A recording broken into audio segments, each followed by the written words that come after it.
to stand up strong, face the truth about themselves, to understand what went wrong. I know we can find a way. I know we can find a way. I know we can find a way to stand up, stand up, stand up.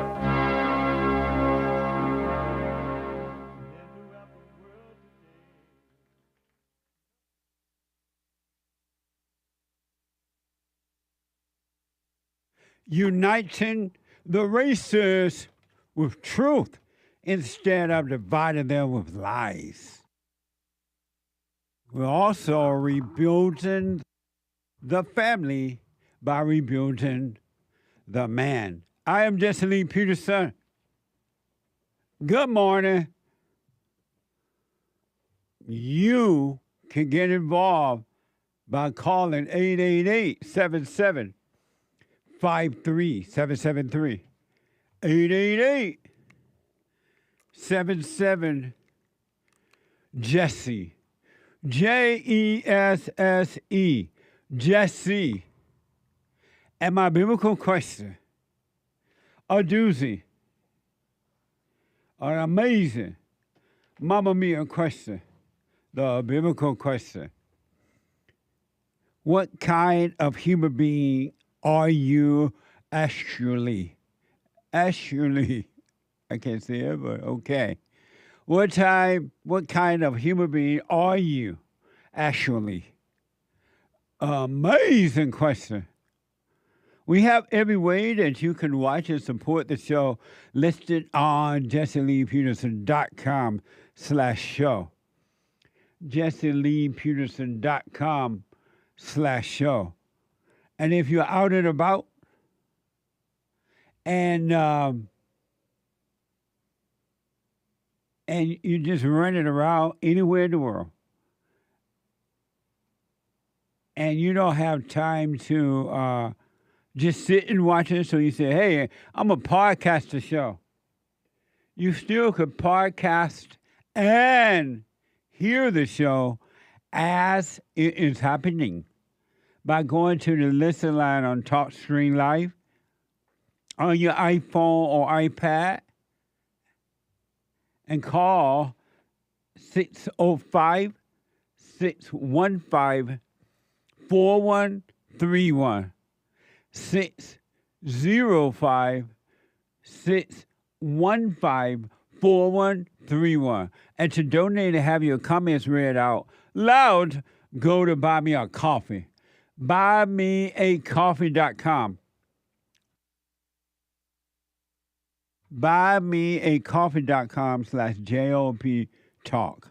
BuyMeACoffee.com/JLP Talk or Bond JLP Cash App. Bond JLP Cash App. Amazing.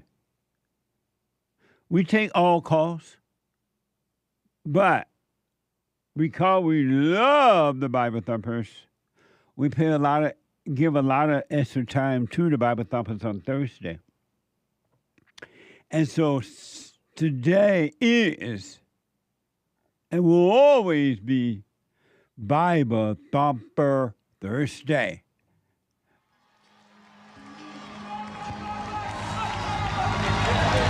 Oh, yeah. All right, brother. Are you ready? He's drunk as a badger. He's drunk as a bastard. Go ahead. Let that Holy Ghost language come up out of you. Go ahead. I got the Holy Ghost. Amazing.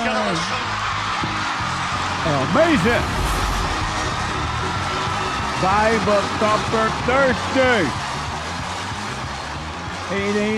888-7753-773. 888-77 Jesse. Normally on Bill Lockwood, our friend, your friend, and the friend of America, is here on Monday or Tuesday, at least Tuesday, and sometime Wednesday. But something happened. But yeah, we got him. He is here the last whatever day of the month. Bill Lockwood is here. And for those who don't know him, everybody should know by now, Bill Lockwood is the host of Patriotic, Pulpit, and Bible Studies with Bill Lockwood. He's a preacher at Our Park Church of Christ in Texas, and you can support him. Write this down, put it in your calendar. You can support Bill. I highly encourage it. American Liberty with BillLockwood.com. American Liberty with BillLockwood.com. And we got to remind you of that before he leaves today. Bill, good morning. Good morning, Jesse Lee. How are you today? All is well. And you? Very good. Thank you. Amazing. And so, Bill, a lot I want to talk to you about in the time that we do have. I want to first get your feedback, your thoughts on the situation with Israel and Iran. The fact that the president went over and blew up the bombs, yeah, the whatever he did, and then the fact that they may have to wait and see, have peace there for a minute. What do you think about that whole ordeal? Well, it's an involved question with many different sides, but let me just start by pointing out that number one, Israel is our friend diplomatically. Israel is our friend on the global stage. However, there's no biblical injunction that we need to defend Israel, because the state of Israel today has nothing to do with the Bible. So that's number one. So the point simply is it's not a mandatory obligation from God that we need to defend Israel. Number two, much of the problem has come about throughout the history of Israel and Iran, and some of it, unfortunately, if not most of it, has come about from the international meddling of the United States. Iran was our friend. When the Shah of Iran was there, they were our friend. But Jimmy Carter and the internationalist cabal that he represented absolutely, figuratively speaking here, cut the throat of the Shah. They betrayed him, and they turned it over to the mullahs of Iran. That is the hardline Islamic Republic. So now, Iran has been the number one state sponsor of terror.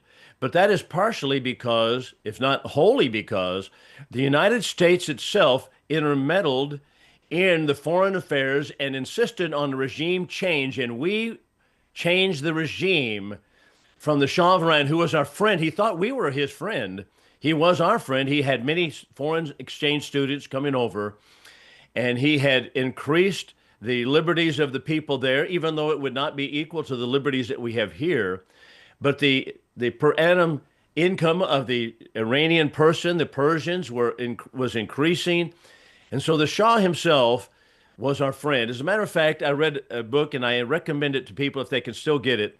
It's written by Hussein Nahavandi, and he was the prime minister and one of the confidants of the Shah of Iran, who was Mohammad Pahlavi, his name was. So he tells the story of how Jimmy Carter's administration betrayed the Shah of Iran, and we kicked him out. He said, his wording, we kicked him out like a dead mouse. So there's a lot more aspects to the story, but our entire democratic machine in the United States began, such as the Ted Kennedys began to talk about how horrible the Shah was, and we needed to change the regime, just as we did with South Africa. So then we turned South Africa over, and now we have it controlled by communists. So also the same thing regarding Iran. That's number two. Number three, it has been indeed the number one state sponsor of terror since those days, and it has involved us internationally all the time. Continually, I would say this. So I number one, respect the fact that Donald Trump has had victory in it. But number two, and I want to be sure to add this, I believe it was an unconstitutional act. I do side with Rand Paul and with Tucker Carlson, who took on Ted Cruz, our own senator. from Texas, as well as Thomas Massey, it was unconstitutional, but we have not acted constitutionally since World War II. Jesse, we have been involved in war ever since World War II, whether it be Korea, Vietnam, Afghanistan, Iraq. Every one of those wars have been fought unconstitutionally because the Constitution in Article 1, Section 8 says that it is only the Congress that is to declare war. The president has no war-making powers to initiate conflict. He is only the commander-in-chief of the armed forces. So I heard several commentators saying, you know what? Donald Trump is the commander-in-chief of the army, so therefore he can go do what he wants to do. That is false. The Constitution does not allow that. So constitutionally speaking, I believe he was in the wrong on this. And just the same as I did not agree with Obama doing those things, or Clinton doing those things, or George W. Bush doing those things without the approval of Congress. And by the way, that brings us to number 4, and that is, why is it that we are so adamant and insistent upon being faithful to Article 5 of the United Nations, or the NATO treaty, I should say, which is under the auspices of the United Nations, and saying, we're going to be faithful to Article number 5, but we will not be faithful to our own Constitution, Article 1, Section 8. Why is that the case? So I should say I am appreciative of the success of the operation. And I understand that we've been having trouble all the time, but we need to reach back and see, why are we having trouble? Who was the cause of it? And then how is it that we're acting unconstitutionally? I worry that we have gone off the rails on this one, constitutionally speaking. If we are, and I believe it, I know it, but I've read that. If we didn't wait, let's say the Democrats didn't want the president to do anything about this, and they went the way of the Constitution, and the Democratic and right or Republicans voted against the president doing anything about it, how is he supposed to protect us from nuclear weapons since Iran don't like us anymore? How are we supposed to protect ourselves? Well, let's say that the idea of protecting ourselves, this is the this is the smoke and mirrors that we are seeing, Jesse. I think it's nuclear blackmail. For example, India and Pakistan were trading blows at one point. Donald Trump said at first, it is not our business. But all of a sudden they said, well, we may punch the nuclear button over here. Then we get involved in it. So why is it that we must get involved everywhere in the world? Why is it that we have not been involved with China and stopping them from having nuclear weapons? Why don't we do that? Why is it that we go pick on the smaller nations, such as in the Mideast, that are developing it? That has been the number one headliner, and that is, if they get a nuclear weapon, they're going to destroy the world. I don't believe it. They may act that way, but I think the best defense is to the best offense is to have a strong defense, and that is, if indeed they began to attack other nations, then we can be involved if they attack us. But I recoil from the idea that, okay, there's a rogue nation over here, over in the Mideast or in the Far East or wherever it may be, that has a nuclear capability, and therefore it is our responsibility with blood, treasure. We haven't spilled our blood on this one, but our treasure, we must go over there and act as the policeman of the world. Why is that the case? I question all of that, constitutionally speaking. And if that's the case, Jesse, then have we not shredded Article 1, Section 8? Have we not just thrown it out the window? Right. So you're saying that we should follow the Constitution, but if we are attacked, that gives us the right to defend ourselves without having to go to Congress or anyone else. We still have to go to Congress. Congress has to declare war. If we are attacked? That's correct. It is well, how not... about you go to Jasmine Crockett and she doesn't want it? You know what? Jasmine Crockett she's just she's just one little squeaky voice in Congress, but it would not be that Miss Cricket would be able to stop that. You know what? And I understand that we are in an impasse in the United States, and that's another problem. And that is, I am not siding with the Democrats here. The Democrats have no fidelity to the Constitution. They are opposing Donald Trump not on constitutional basis, or they want to cloak it that way. They're opposing Donald Trump because they don't like him. Right. When Obama had dropped thousands and thousands of bombs overseas in his last month of office, they didn't say anything about it. When Clinton went to war in South Africa, sent troops down there, they didn't say anything about it. They were not going to oppose that. They're not opposing Donald Trump on a principled basis. They're opposing Donald Trump because they don't like him. Let me give you this illustration. You know, back in the days of Prohibition, there were the bootleggers and there were the preachers who were against both of them legalizing liquor by the drink, right. Selling liquor. Well, that doesn't mean that preachers and bootleggers were somehow in affinity with one another. It just so happens they approached it from different angles, and that is, the preachers didn't want it because of the moral issues. The bootleggers didn't want it because of the money that they were losing. So it exactly is with people who are constitutionalists, such as I try to be, and the Democrats. The Democrats are approaching it because they hate Donald Trump. They don't care about the Constitution. That is just a cloak that they put on at the particular time. But I'm approaching it from the constitutional standpoint, and so I have opposed the going to war or dropping bombs on Iran on the constitutional principle. So I didn't hear the Tucker Carlson debate with your what's his name? Ted Cruz. Yeah. Was Tucker basing it on the Constitution as well? You know, I didn't hear the entire. Oh, okay.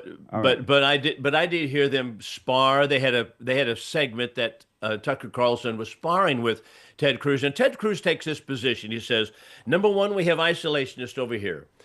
Number two, we have the people who are internationalists over here. And he says, but I'm not either one of them. He says, I'm a non-interventionist hawk. Well, first of all, I want to take him to task on that. This deal about isolationism, that is a crock. I don't know anyone, I've never met anyone, I've never read after anyone who's an isolationist in the sense that they don't want to have anything to do with the world.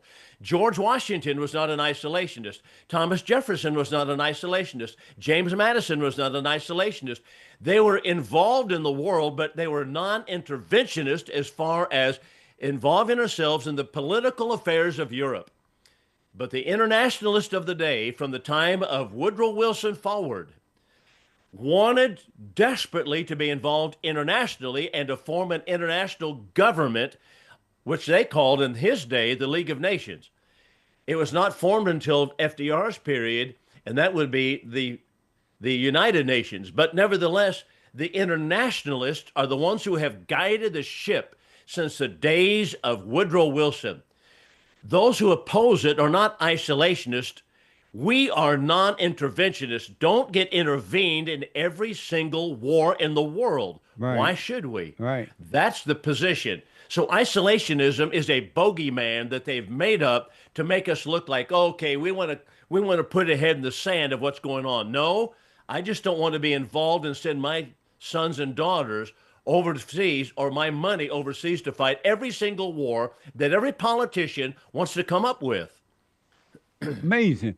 Why did Jimmy Carter do what he did to bring on this type of situation? Why did he do it? Jimmy Carter was an internationalist. He was a globalist, internationalist. He was a member of the Council on Foreign Relations. He was a member of the Trilateral Commission. And their primary goal is to keep America involved, keep America involved in wars all over the world continually, and keep us involved in the United Nations. So to do that, you have to have enemies somewhere to fight. You have to have enemies. So they always come up with, under the auspices of human rights. He said, well, the Shah is not following human rights. Well, number one, even though he may not have been, according to what we would think to be the case. Is it our business to go to Iran in the days of Jimmy Carter and say, we don't like what you're doing with your people over here, so we're going to get involved and change the regime? No. Just the same as China has a one-child policy. Is it our business to go to China and say, we don't like what you're doing here because you're violating human rights, you're imprisoning people, as we know they have been since the time of Mao Zedong. They've been imprisoning dissidents in the government. Is it our business to go over there and say, well, we don't like what you're doing here and you're violating human rights, therefore we're going to get involved in this and we're going to change the regime? Good luck with that. You know what? That's what we did in South Africa, and they did it under apartheid. The apartheid thing, we don't like what's happening here, so we're going to go down here and change the regime. Now what do you got? We got major problems. Yeah. We have intermeddled everywhere in the world under the guidance of internationalists who don't like the Constitution, who don't want America first, and they want to be an international globalist government, and they want it to be that way where we are controlled by other nations. So Jimmy Carter was all about that. That's what he was about. He was sold to the American people, and it makes me angry to think about, by the mainstream media, who has been lying to the American people all of my lifetime. But he, just like Fidel Castro was sold to the American people as an agrarian reformer, Jimmy Carter was sold to the American people as a peanut farmer from Georgia, and all he wants to do is, he wants to get in there and make everything better, and he's just a simple-minded. No, he was an internationalist, member of the Trilateral Commission, the Rockefeller Organization. He was a member of the Council on Foreign Relations. He had his fingers in every internationalist pot. So he was controlled by the international organizations. He was not your little peanut farmer from Georgia. Wow. And so China, why don't we, since we're involved in everybody else's business, why don't we stop China from creating a nuclear bomb? That's a good question. China has said, just as the mullahs of Iran have said, and the Islamists have said, that they're going to take over the world, that they're going to dominate, and they've done so. China has done that much more effectively than Iran has. China has its interest in South America. They've taken territories. They're still at war with Tibet, the country. They themselves have an aggressive communist policy. That is communism. And here's something else interesting. I'll just throw this in while we're tracking along the way.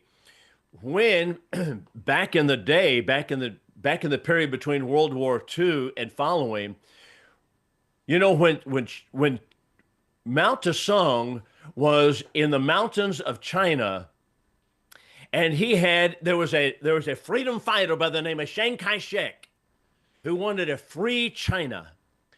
Which side do you think that we absolutely supported? Well, on the face of it, we supported Chiang Kai-shek because that's whom we should support. But in reality, our mainstream media at the time was selling Mao Zedong as an agrarian reformer, just as they sold Fidel Castro. The New York Times in the 1960s, Jesse, was selling Fidel Castro as an agrarian reformer. That's all he wanted to do, was to come in here and reform the government of Cuba. And they whitewashed him just as they did Mao Zedong earlier. They whitewashed him. And so consequently, even though we ostensibly were supporting Free China or Chiang Kai-shek, we were supposedly giving him guns, but we'd send him guns without the bullets. It's all documented in a book by M. Stanton Evans called Blacklisted by History. It's a story about Joseph McCarthy and how he was so much adamantly opposed to what was going on over there that we were not really supporting Chiang Kai-shek. Well, what happened? Mao Zedong took the mainland of China and immediately exterminated 20 million Chinese people. They have exterminated more people than any regime in the history of the world.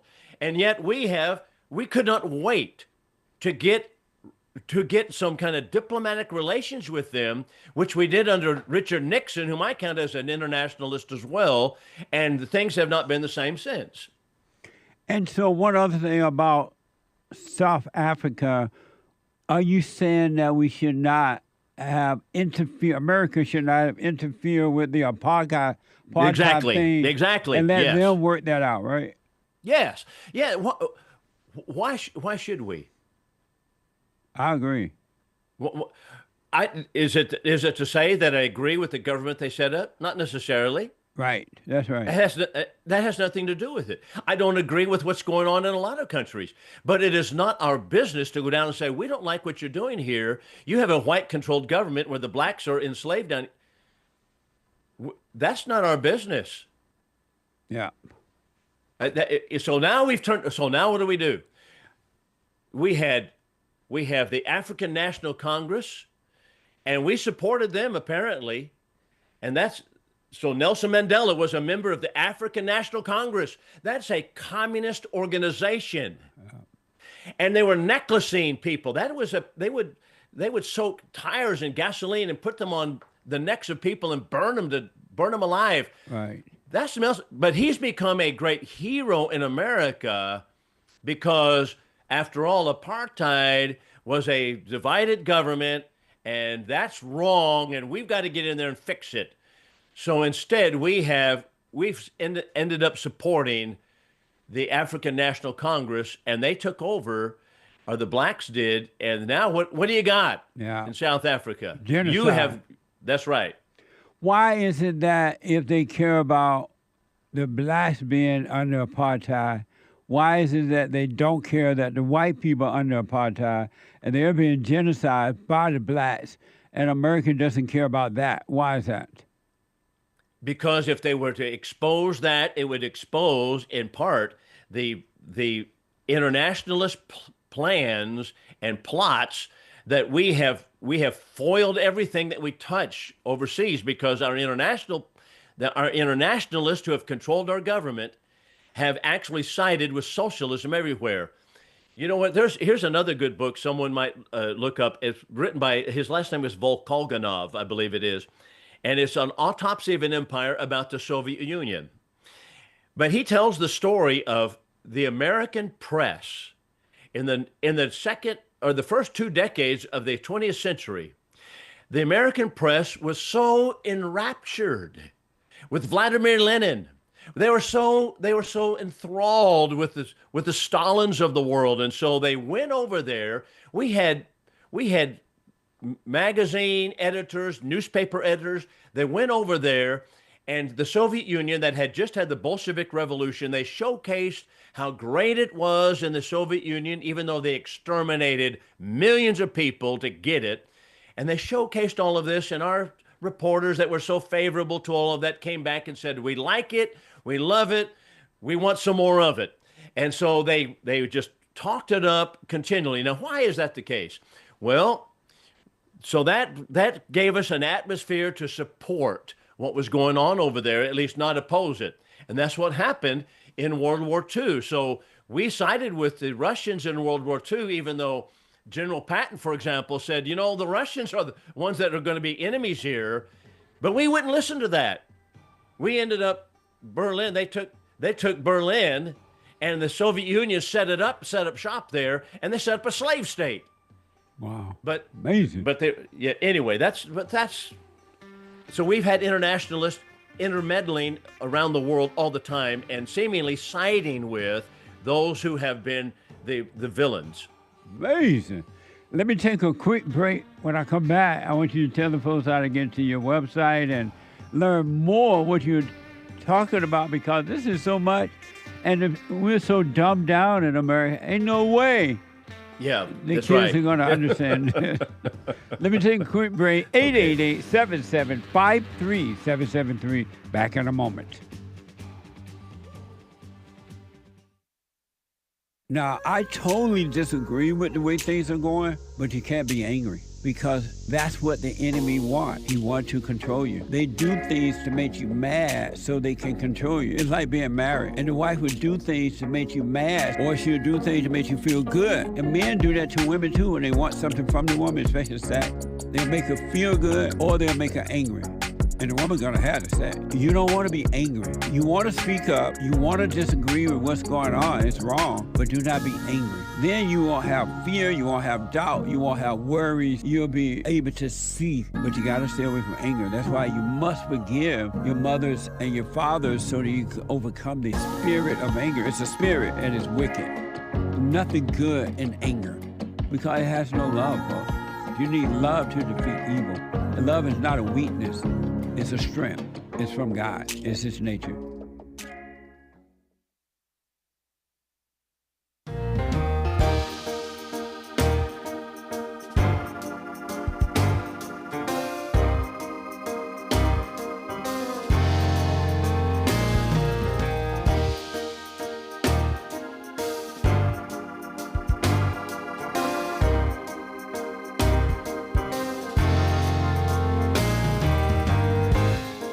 Don't forget to support us on social media, all right? Jesse Lee Peterson. We are on rumble.com/Jesse Lee Peterson, cozy.tv/JLP Talk, JLP Talk on X, Jesse Lee Peterson on Instagram, and now on Pilled, PILLED.net/Jesse Lee Peterson. Follow, comment, ring the bell, and do subscribe. And y'all know what to do, all right? And the Hake Report is coming up at 9 a.m. this morning, Monday through Friday. The Hake Report, the guy with the good hair. And the American Anchor Baby at 11 a.m. Energy given to him by God. You don't want to miss the American Anchor Baby. I want to get back to Bill Lockwood and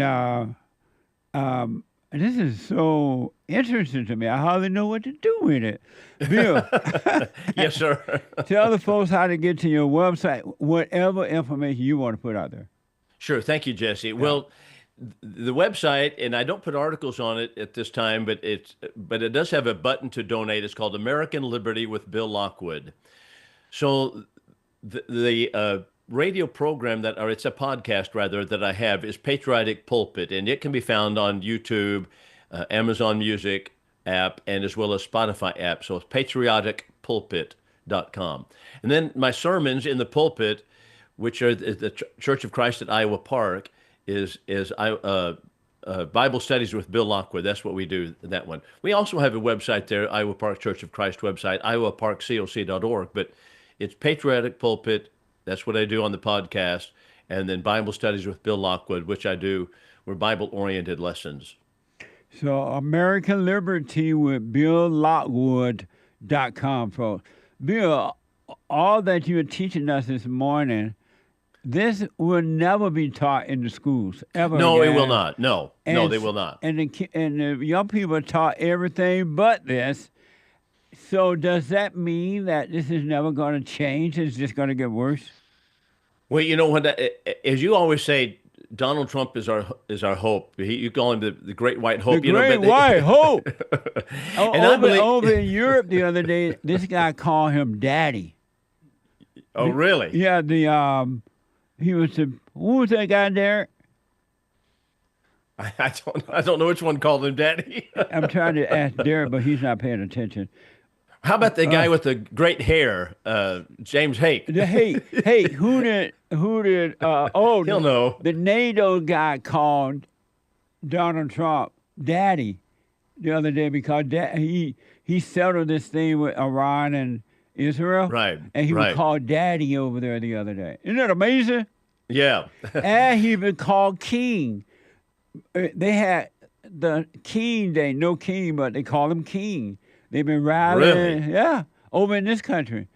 And he's the Great White Hope. What the? I don't know. What's going to happen? I don't know. I do believe in Donald Trump. Yeah. But I believe that he has been caught up in the internationalist cog here. So when people see Lindsey Graham, who is an internationalist, and he never saw a war that he did not like, supporting Donald Trump going to war in Iran, you know Yeah. something's not right here. Absolutely. So, but we have been involved internationally since the time of Woodrow Wilson. Woodrow Wilson hated the Constitution, or particularly the Declaration of Independence. And Woodrow Wilson, matter of fact, when he would quote the Declaration of Independence, he would quote it and he would leave out that our rights are gifts from God. He would not. He would just leave out that part, that our rights come from God. But he himself, so the internationalist coterie was so powerful because it had been since the time of really Charles Darwin, where the internationalist had been dominant. So consequently, from Woodrow Wilson's period through the period of Franklin Roosevelt, internationalists dominated. And in my view, now I know many people are going to jump up and down and think this is wrong, but in my view, FDR manipulated us into World War II. I believe that he wanted us in World War II.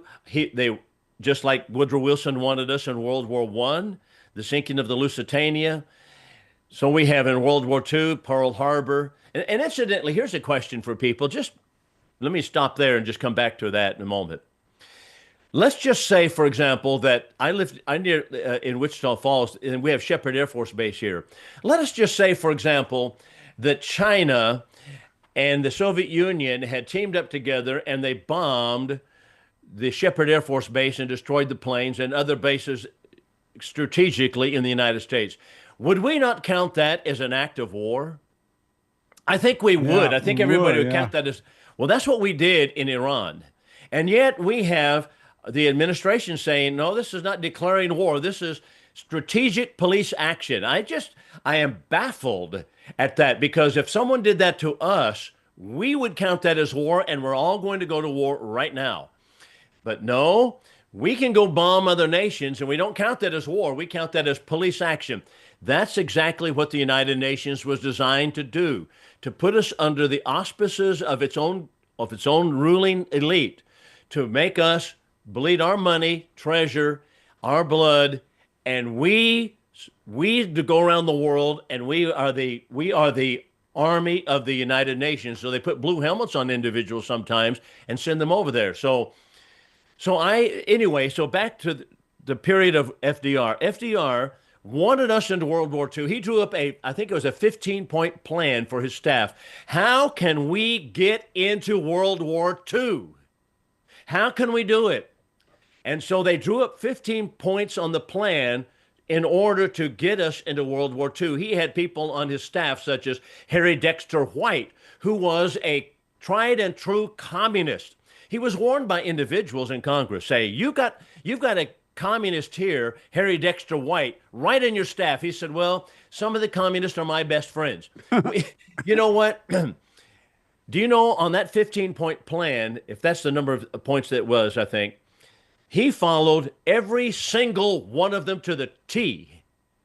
And you know what? It provoked Japan, and then they bombed Pearl Harbor. So there was a book written, I think it was written by Robert Stennett about Day of Infamy, about Pearl Harbor. And so he was a general in I believe it was in the Army, maybe in Navy. I'm maybe mistaken on that. Robert Stennett. Anyway, he said, I'm tired of hearing people say that we got manipulated into World War II and that FDR wanted us in World War II. So he went back and looked at all the records. He said, I'm going to answer that. So he went back and he said, finally, it went a lengthy process, and he finally came out with the conclusion. Do you know what? He did manipulate us into the war, but he said it was for our own good and the good of the world, and we're glad that he did, because it enabled us to stop communism in its tracks, and it was enable us to stop the Japanese from taking over. So it was for a good cause. But he said, well, he did manipulate us into the war. Wow. That is not taught normally in schools at all Right. because Yeah. they don't want it. But that's exactly what Robert Stinnett came out and said in his book, Day of Infamy. He said, yeah, we were manipulated into the war. Well, why? Because of the internationalists who were controlling our government since the time of Woodrow Wilson want us to be involved in an international global government, and they want us to be the ones who fund it, who support it, who now, and by the way, here's another one. John F. Kennedy signed a statement it's called Freedom from War. And the statement it's a lengthy treatise. I think I have it right back here on my shelf somewhere. Freedom from War. It was over a period of time to turn over all of our armaments, all of our weaponry, all of our armament machinery to the United Nations over a period of time. Now, what's the point of all of this? The point of all of this is the people who have controlled our government, whether Republicans such as Richard Nixon or George W. Bush, or Democrats such as reaching back to FDR, reaching forward to LBJ and so forth, have been internationalists. Internationalists. Amazing. That's what's controlling our government. The only one who is not has been Donald Trump. And he says, America first. No, we're not going to do all of that. Yeah. And you know what happens? People lose their minds when they hear that, because this is not how we have been trained, and we have goose-stepped for 100 years. So they say, wow, we just can't have that. So anyway, that's how we have come to the position where we are, and why we have such a divide in the United States Congress right now, even because the internationalists control. That's what a neocon is, an internationalist, and they want national socialism as well as international involvement. Is it all about the money and power? That's why they want war, or there's something else they want? You know, I think that at the root level, many of them want money and power because the international banks, going back to the book by Volkoganov that I mentioned, Autopsy of an Empire, he pointed out that the international banks have benefited financially from both sides in a war. The international banks have. They get so much money from both sides that are fighting each other in a war. They finance both sides. Amazing. So it's almost like like the slavery question. People are so, I don't know, I want to say ignorant, but I don't want to be too harsh here. But people, That's a nice word.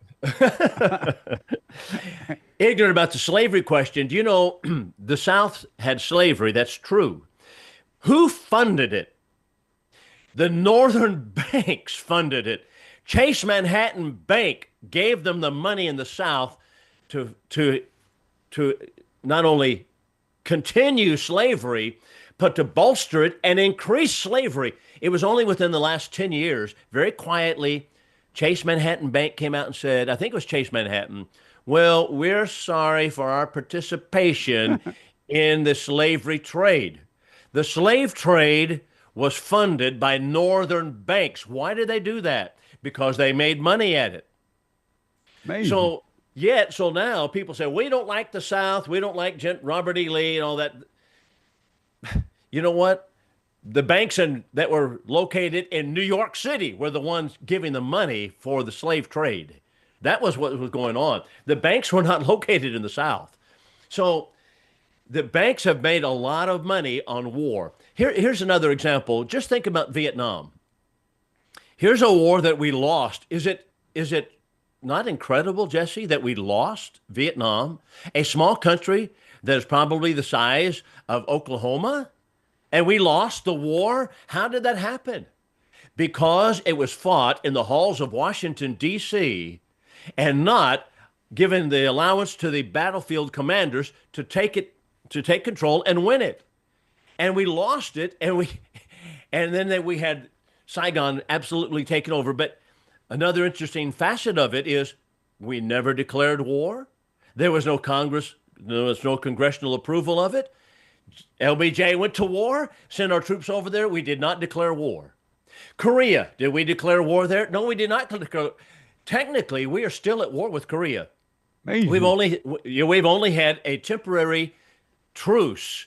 That is, we're going to cease hostilities. It's a temporary truce. So now, what do we have to do? Well, our troops again, our money. This is where your tax money goes. We send troops over to Korea to defend the 38th parallel.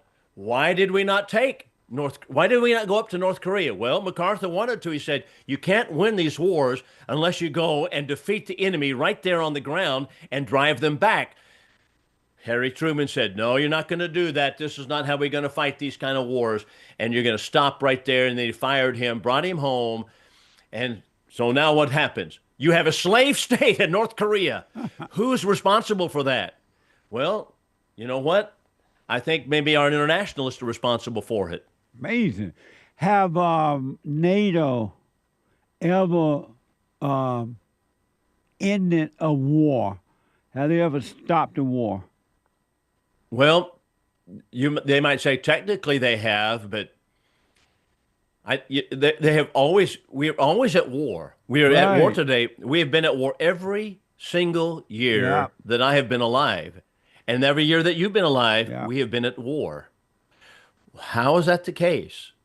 People need to ask themselves, why is it we're technically still at war with North Korea, but then we fought in Vietnam? A long, protracted war drained us of all of our resources, our men. It was resisted in the United States. We didn't declare war. Then we fought in Iraq. Then we fought in Afghanistan. Now we say Iran can't have a nuclear weapon, and we go bomb them, and we just continually are a war-making machine. Yeah. And I question all of that. Give me two quick answers here. One is, how should we deal with China? Should we just stay out of their business and they stay out of ours? What should we do with China at this point? Well, at this particular point, I believe that we need to support Taiwan. I do believe that we need to do that, partly because of our own involvement historically. We need to support Taiwan. We need to cut China off. And we need to take the hardline stance against China, as I think Trump wants to do. Oh, okay. And Israel, you said something like, I don't remember exactly how you put it, that Israel is our friend, and we should help Israel, right? Are you saying that? Well, you know what? I believe that we should have relationship with Israel as our friends. That's true. Right. As far as supporting them militarily, I'm not certain about that. I think we should trade with them. I think that we should, if we want to sell them our weapons and sell them, that's fine. But as far as we go to war in support or defense of Israel, I question that. Should we give them money? I don't believe that we have constitutional authority to give $1 to any country outside of the United States, any country at all. We don't have a constitutional authority to give $1 to anyone. Do you believe that this ceasefire thing that they're doing now will last with Iran and Israel? Well, I hope so. I had planned next year to try to travel to Israel. Yeah, me too. To Bible lands. Well, let's go together then, if you. Okay. but you know what? I hope so, but I don't know. I'm not certain really how that will last. It looks like it's tenuous in some respects. Have you ever gone to Israel? No, I had planned to go 2 years ago, but there was the bombing right there. You have not lived until you go to Israel. I'd love to do that. I have gone there, and it's amazing. The Bible land, walking through the Bible is amazing, Bill. I want to do that. I've wanted to do that all my life. Yeah, me too. When I was growing up, I was hearing about Israel, and I finally, God blessed me and gave me the opportunity to go to Israel. And then we sent another crew back over there from here. They went over there. So we got to go over there again. Well, I'd like to. Now, I had planned to go with a preacher in the Church of Christ. There's a great preacher named John Moore, and he's at the Bear Valley School of Preaching in Denver, Colorado. Right. And he organizes trips overseas. And so he has a website called Bible Passages, or Bible Land Passages. But anyway, he has a group going next year. And so I've signed up to go. but that was right before all of this happened and Right. unleashed. And so I don't know what's going to happen. Let me ask, because of time, they voted, and the Democratic voted to get a Muslim as their mayor there in New York. Some Right. guy by the name Zohran Mamdani. I saw his name too, and I'm gonna have to look at it and try it again. Yeah, myself. Right. Are the Muslims taking over America? Yes, in a lot of ways they are. And should we be concerned? Yes, we should. And why?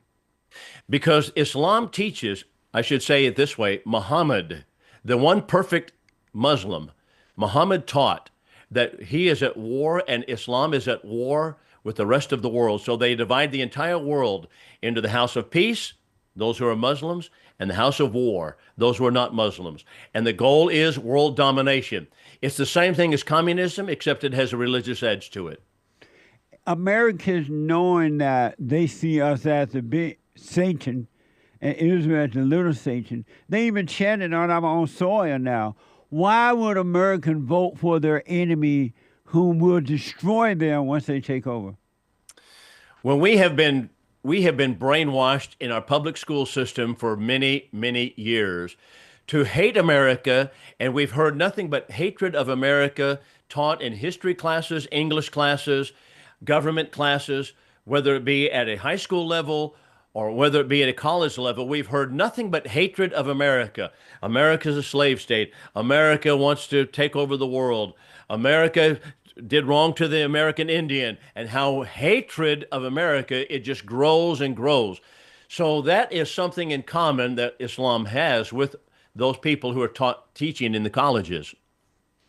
And so they're going to will they end up taking over America? And I think America will probably be dissolved in some areas. Like it's already being dissolved in places like New York. Well, we've got Michigan, right, New York. That's right. Places like that. That's correct. They've already got Congress people, Congresswomen, who are hating America, supposedly representing Americans. Yep. So, Ilya Omar said, who's supposed to be a refugee from a bad country, right? She said something like, America is the worst country ever. I'm like, so why are you here? Go back to that good country that you're supposed to have been a refugee from. She's in our government, and she's calling America the worst. Right. She's brainwashed by Islam. But why would they let a person like that in our government? Well, we have had so many people who are ignorant about these issues. George W. Bush was ignorant about it. He went, after 9/11, they had a big commission and said, well, what's the cause of all of this? And everything pointed to the teaching of Islam. But he did not want to say that. No. He said it was a peaceful religion or something, right? That's right. So he came out and said it's a peaceful religion. That's the cloak under which the guise is. So it's. Bill, your website. The website is, I have AmericanLibertyWithBillLockwood.com, American Liberty with Bill Lockwood. That has the donate button on it. And then Patriotic Pulpit is my podcast, and I talk about a lot of different things and a lot of religious things on there. And then Bible Studies with Bill Lockwood. That's what I have regarding the sermons that I have in the pulpit. Amazing information today, as usual, Bill. Thank you so much, and we'll talk soon. All right. Thank you so much, Jesse Lee. Appreciate you. All right. Same here. I got to take a break, folks. Bye, Bill. I got to take a break. Back in a moment. Hate news, not the fake news. I totally disagree with the way things are going, but you can't be angry because that's what the enemy wants. He wants to control you. They do things to make you mad so they can control you. It's like being married, and the wife would do things to make you mad, or she'll do things to make you feel good. And men do that to women too when they want something from the woman, especially sex. They'll make her feel good, or they'll make her angry. And the woman's gonna have to say, you don't want to be angry. You want to speak up. You want to disagree with what's going on. It's wrong, but do not be angry. Then you won't have fear. You won't have doubt. You won't have worries. You'll be able to see, but you got to stay away from anger. That's why you must forgive your mothers and your fathers so that you can overcome the spirit of anger. It's a spirit and it's wicked. Nothing good in anger. because it has no love, folks. You need love to defeat evil. And love is not a weakness. It's a strength. It's from God. It's His nature.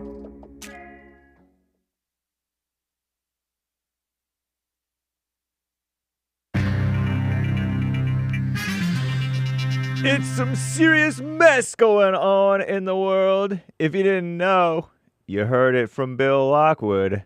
American Liberty with BillLockwood.com. Patriotic Pulpit on Spotify and Apple Podcasts and YouTube, as well as Bible Studies with Bill Lockwood on YouTube and Spotify. Shout out regular guest on the J.C. Peterson Show. This is the end of hour 1 of Bible Thumper Thursday, June 26th, A.D. 2025. The lines are full, guys. We appreciate your calls. We will get to them. JLP will be right back for your calls in the second hour coming right up. But it is hake news, not fake news. And nice. If you missed it, make sure you do catch Punchy TV with American Anchor Baby and Hake and Derek, the producer, Derrick, and Bill the engineer. It was a great episode. We talked about Stefan Molyneux's little argument, debate, with the Christians about forgiveness. It was pretty cool. I liked it. We did it live. So Punchy TV on YouTube, also on audio podcast. And it's on Jesse Lee Peterson's Rumble, you YouTube haters. And we also did it live on pilled.net. So cool. And shout out to the D-Live crew. The Commie Nonsense Network, CNN, reports in recent years, corals across the world have been hit by massive bleaching events. They say it's due to record high ocean temperatures. Since corals, corals, support 1/4 of all marine life, they reduce storm surge, and they protect against erosion. It's important for humans to help them survive and thrive. So researchers are looking for super corals, quote unquote, species of corals that are more resilient to environmental changes, that they can handle the heat and the whatever, and seeding them along the Great Barrier Reef. What could go wrong? I have no idea. Maybe nothing, or maybe a lot. A lot of times, just like what Bill Lockwood said about interventionism around the world, the stuff that the environmentalists are trying to do ends up messing stuff up too. But who knows? I don't. Commie Nonsense Network, CNN, reports that the Trump administration plans to limit further the administration's sharing of classified information with evil Congress after the supposed leak of an early so-called intelligence assessment that claimed that Trump's attack on Iran was not as successful as our greatest president, Donald J. Trump, claimed. Though the White on the Inside White House Press Secretary Caroline Leavitt, I was pronouncing it Leavitt, but I think it's Leavitt, originally blamed the leak on an anonymous low-level loser in the intelligence community, so-called. The administration now believes the report was leaked after being posted to a system used for sharing classified intelligence with Congress, so said a senior so-called White House official. The Senate will receive a briefing on Iran today. The House briefing will be held Friday. Not the first time the White House has kept congressional leaders, particularly Democrats, in the dark about classified matters. Because the Democrats are irresponsible with info. They don't care about America. Anyway, although Trump and his team reportedly contacted top Republicans before the U.S. strikes, some key Democrats were not informed until after the attack. Seems sensible to me. Anyway, there's been judges are getting sued. Like all 15 federal judges in Maryland, the Trump administration is so frustrated with the federal judiciary blocking its efforts to deport illegals without due process. No such thing, I say. Not that I know anything, And they're trying a new tactic. They're suing these judges, all 15 of the federal judges in Maryland. Chief Judge George L. Russell III signed an order blocking the administration from removing immediately any of the U.S. illegals who filed paperwork with the Maryland District Court seeking a review for their detention. So we'll see what happens. Pretty interesting. Shout out to Trump trying to protect America. I'm James Hake. Now back to JLP, Hour 2.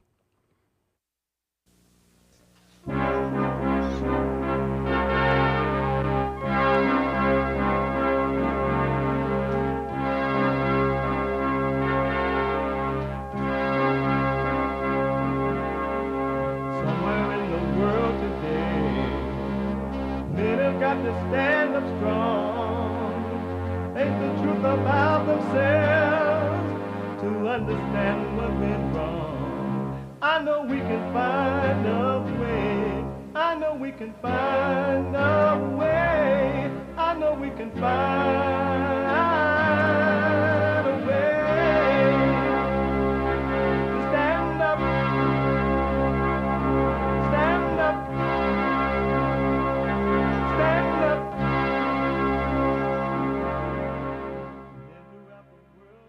Uniting the races with truth instead of dividing them with lies. We're also rebuilding the family by rebuilding the man. I am Jesse Lee Peterson. Good morning. It's the second hour of the show. You can get involved by calling 888-7753-773. 888-77-JESSE.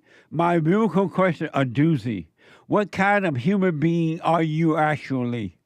What kind of human being are you actually? Isn't that an amazing question? Know thyself, examine thyself. You'll be surprised what you will find. We have every way that you can watch and support the show listed on JesseLeePeterson.com/show, JesseLeePeterson.com/show. And you can podcast the show if you're running around. We're here Monday through Friday from 6 a.m. to 9 a.m. Pacific time and heard around the world. If you're a round earther, up and down the world if you're a flat earther. And so there are different time zones up and down the earth and around it. And some of you cannot listen because you may be asleep. But you can podcast. And just in case you want to wake up and listen, or hey, I want to listen while I'm running around, you can go to the listen line on TalkStream Live at 605-615-4131. 605-615-4131. And to donate and have your comments read out loud, go to buymeacoffee.com/JLP Talk. Buymeacoffee.com/JLP Talk or Bond JLP Cash App. Bond JLP Cash App. It's Thursday. It's the second hour of the show on Thursday. We take all calls, but Thursday we are committed to taking the Bible thumpers calls on Thursday. We take them all the time, but we have a little bit more time with the Bible thumpers on Thursday. So it is, oh Lord, Bible Thumper Thursday. Oh God! Oh God! Are you ready? Are you ready? I don't feel your pain. I'll Are you feel ready? your pain.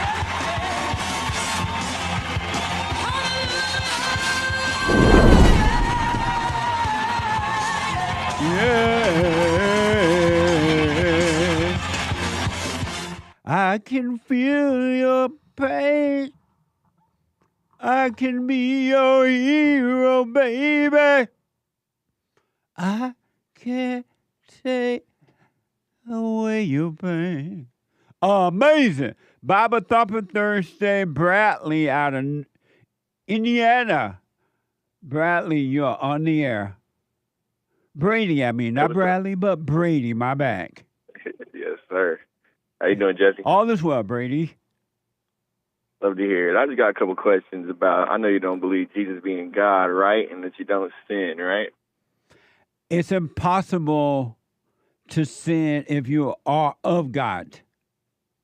Yeah, of God. Yeah. I think you brought up that scripture, John, I think it's 5:58, which I come at all this with a empty mind. I know nothing. It's the first thing I do know. So I'm not a believer in the Trinity or nothing like that. But on the subject of Jesus being God, how do you interpret Philippians 2, I think it's verse 9, where it says, every knee shall bow, every tongue shall confess that Jesus Christ is Lord in glory of the Father? It's saying that he's the son of, and he glorified God. That God he's is the the Father. Son. Yeah, Jesus glorified his Father. Okay, You notice how they're talking about the Son and the Father? Yes, sir. I do notice that. But what I believe, though, is that Jesus is, and I don't know if this is right or not, but Jesus is fully human, fully God, right? Because the Spirit of God dwelled inside of him, and he has a name above all names, which is Jesus Christ. And if there's a name above all names, wouldn't that mean that God's name is Jesus Christ? What do you mean by he's fully human and fully God? What does that mean?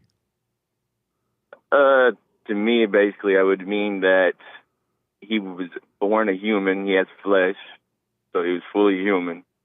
And as well as God's Spirit dwelled inside of him, the Father was inside of him. So God was inside Jesus? Yeah, doing all the works. And so if God was inside of Jesus, how can he be God? How can Jesus be God if God was inside of him? So where I get that from is basically with the verse, I think it's in John, where it says... Why you want to believe that? You're finding reason to believe that Jesus is God, but yet you're saying that he's the Son of God. I mean, I don't want to believe anything. It's just what I was, it's what I've been taught my whole life, and I don't know if it's true or not. Like I said, I know nothing. We've all been taught wrong in life. That's why everyone in life is failing, because they've been taught wrong. For sure. So let me ask, for sure. What do you mean he's fully man and fully God? Where do you get that from? It's just what I was been taught. You said he was fully where human, I think he's God.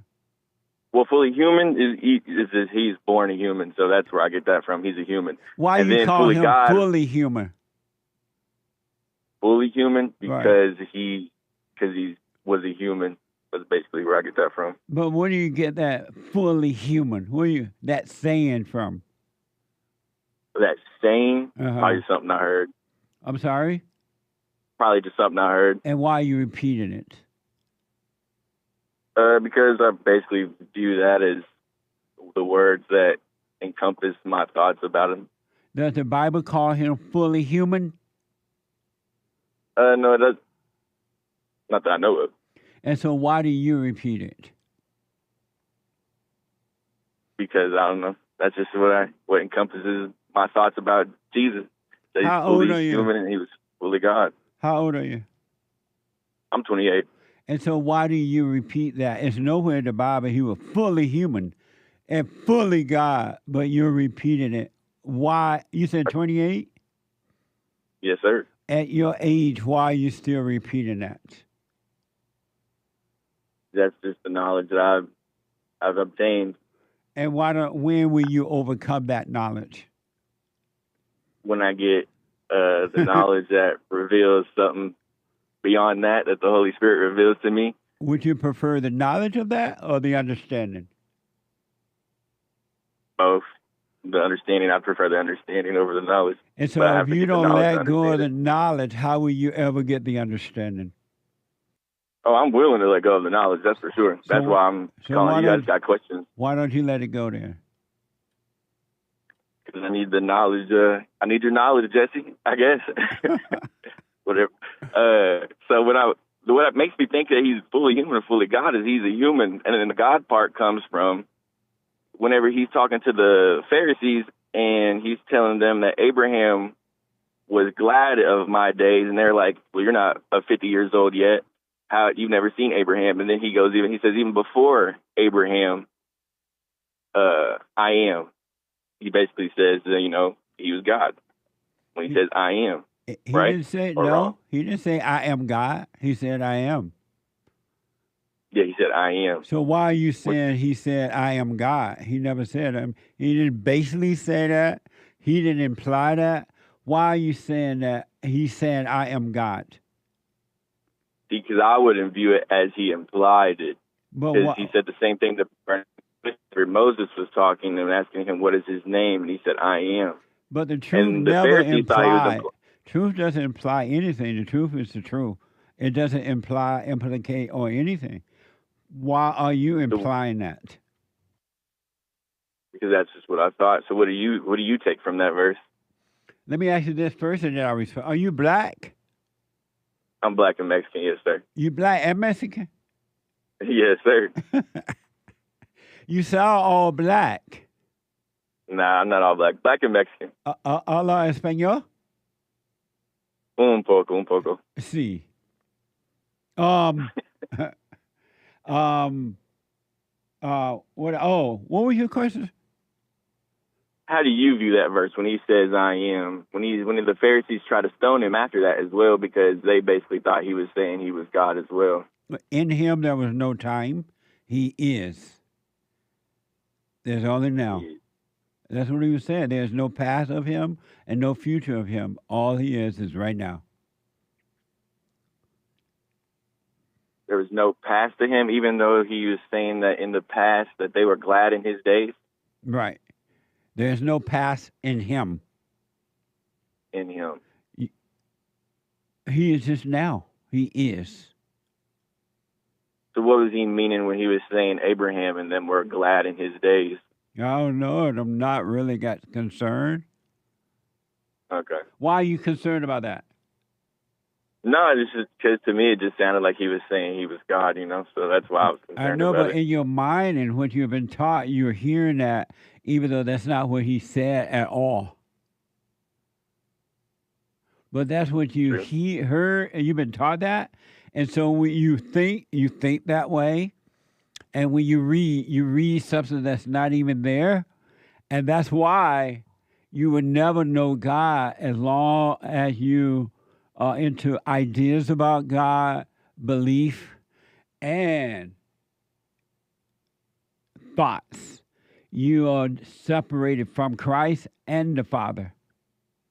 Those things what's your separate viewpoint on you Christ? Those things separate you from God. It put a Yes, sir. What's distance your viewpoint on between Christ? you and Christ. So what? What is your viewpoint on Christ then? Because I'm just trying to get an overscope of everything. That's what I've been dealing with, trying to basically understand who God was, who the Son is, and I know what the Holy Spirit is. It's just the Spirit of the Lord. So that one's pretty easy. But what's your view on Christ? He is the Son of God, and in him, he was sent by God to bring us a message, to let us know that we have been bought for, paid for, and that we are free, and that we can live now because of him. He came down, the Father sent him so that he could buy us back by giving himself to hell, so that he can buy us back, and now we're free. So when you pray, who are you praying to? And those who believe the message that was sent by the Father through the Son will enter, and through the message, when you can see the message that he brings, through that you go back to the Father. So who is the Father? Do you know the name of the Father? Yeah. What's his name? Dad. Dad. Daddy. Dad. So when you pray, you just say you're praying to Daddy? When I pray, I be still and know. And you know? Yeah, you can see. You can see? Yeah. So do you have a relationship with Daddy? With who? With Daddy? If it wasn't for him, I would not exist. Do you have a relationship with him? Yes. Yes? Yes. And when you call him, do you ever talk to him, or not talk? I know he don't talk to you, but do you ever talk to him? He does talk to me, and once in a while I go, "What the?" And he talk, but not audibly, right? Yeah, I was like, "What the? That's amazing." He audibly talked to you? No, I said I Okay, yeah. audibly talked to him sometime by saying that's amazing. Or what? Do you want to know God? I'd love to know God, sir. Okay. The only point of life, right? The only way you're gonna know Him, you got to know hell, and you got to know and go through the hell that's inside of you. And when you know hell, you will know heaven. Have you started working on the hell inside of you? No, sir, I haven't. What is that, a movie? And why haven't you done that? Wait, have I started looking at the hell inside of me? Yeah. Oh, yeah. I've looked at that for the past couple of years, and I understand the hell inside of me for sure. And what does it look like? Death and darkness. And so, have you forgiven your parents? Have I forgiven my parents? I would say so, yeah. You've gone to your parents and forgiven them? Have I told them I forgive them? No, I haven't, but I have forgiven them. And why haven't you gone to your mother and father and forgiven them, especially your mother, for what she's done to you? Why haven't you done that? I just didn't have it on the list of my must-dos, I guess. I'm sorry? I just didn't have it on the list of my must-dos, I guess. How will you enter into the kingdom of heaven if you don't go and forgive your mother? So I need to actually tell her I forgive her to forgive her? Is that what you're saying? That's what God said. That's what God said? He said in order to enter into the kingdom of heaven, you must go and forgive. Oh, and forgive. Okay. So does that mean we have to forgive? We have to go and forgive everybody, or why is it just our parents? Because they the ones set you up for failure. Your mother turned you away from God. Yeah, I know that to be true. I've already forgiven her for it, so I know that to be true. I just guess I got to go to her and forgive her. And why haven't you done that? I don't know. I just didn't think I had to actually tell her, but with the verse that you just told me, I guess I do have to tell her. So you know all this other stuff about Jesus and full humor. No, I know that. But you have not read, in order to forgive, you must go and forgive to enter into the kingdom. You never read that. No, I've never read that. I thought the verse was basically you have to forgive to be forgiven. You do. I didn't. Yeah, I understand that. I just didn't know it said go and forgive. Yes. Like, go to that person and forgive them. If you hold anything against them, you must go and forgive them. Then you can enter into the kingdom of heaven. I can see that. Will you go and forgive your mother? Yes, sir. I will go and forgive my mother. I forgive her already, but I'll go tell her for sure. Does that make you nervous? No, not really. I've given up all the feelings and the stuff that goes against God. Anything that has to do with God, I'll go do. I don't care about any feelings or reparations about it. So you're not concerned? Not really. You're not afraid to go and forgive your mother? Important security message. Your computer has been locked up. Your IP address was used without your knowledge or consent to visit websites that contains identity theft. I don't know. They warning us. You're getting hacked over there? Sounds like it. Nick is on it though. I gotta run, but I reckon do what you want, but I recommend you go and apologize to your mother for resenting her for turning you away from your father, and then forgive your father for not protecting you from your mother. And, yes, sir. And do the silent prayer, rebuildingtheman.com/prayer, and just overcome the hell by watching the hell inside of you. Go through the hell, and heaven is on the other side of hell. Yes, sir. I got one question about sinning. When you say you don't sin, do you mean that you don't break the laws of God, like you do everything that you view as right to do? I don't have any hatred of my heart toward anyone. And so I don't judge people. I don't I understand them now. And so salvation is of the heart, and it's the heart that wicked. And when you forgive, then God will change your nature from the nature of Satan to his nature. But you got to forgive. The heart must change. And he will change the heart when you see that you're evil. Anyone that's angry is evil.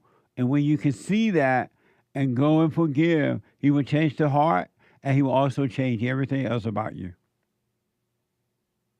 Okay, for sure. I appreciate you, Justin. You're welcome. Let me know how it goes. Yes, sir. God bless you. You too, buddy. 888-7753-773. 888. Jesse. Jesse. Jesse. Let me go to Joe out of Boston. Joe, welcome to the show. You're on the air. Hi, Jesse. Good morning.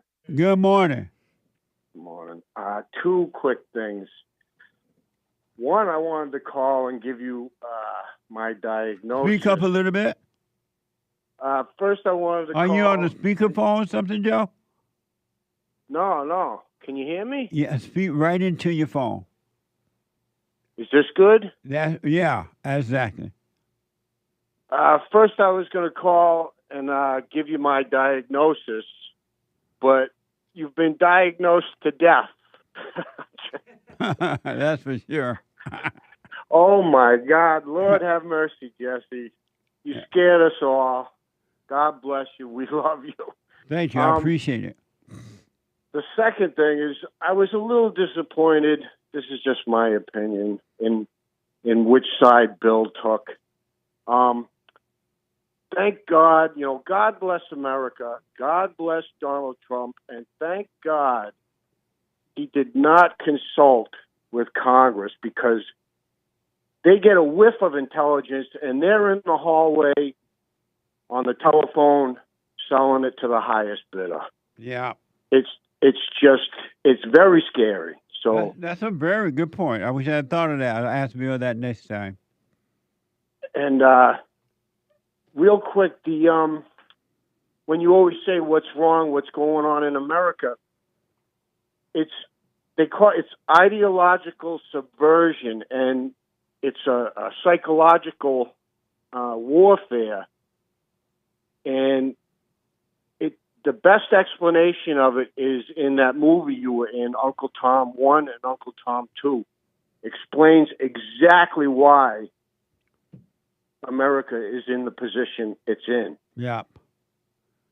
Absolutely. And it was perfect. It just shows how communists, Marxists, socialists, whatever, how they have infiltrated us. Because you can't, like you say, you can't deceive a man who knows the truth. Right.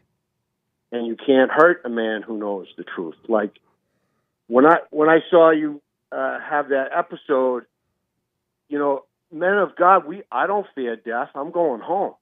Yep. I'm going home. I almost welcome it. I don't want to die, but I'm not afraid of it, because I know I'm going back home. I'm going to see my father and my brother. Oh, amazing. All right, Jesse, thank you. Thank you, Joe. I appreciate it. Have amazing. a good day. All right. If y'all miss Bill Lockwood, what the all kind of Bill names popping up. In the first hour this morning, make sure you podcast it, all right? Bill Lockwood was on fire today. It was amazing. 888-7753-773. Let me go to Joe out of the UK. Joe, you're on the air. Hey, Joe from the UK.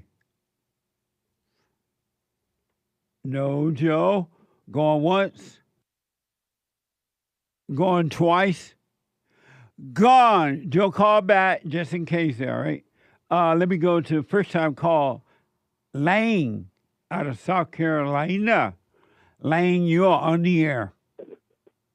Hey, Mr. Justin, how you doing? All is well, Lane. All is well. Amazing. Amazing. Well, I just wanted to ask. Ask.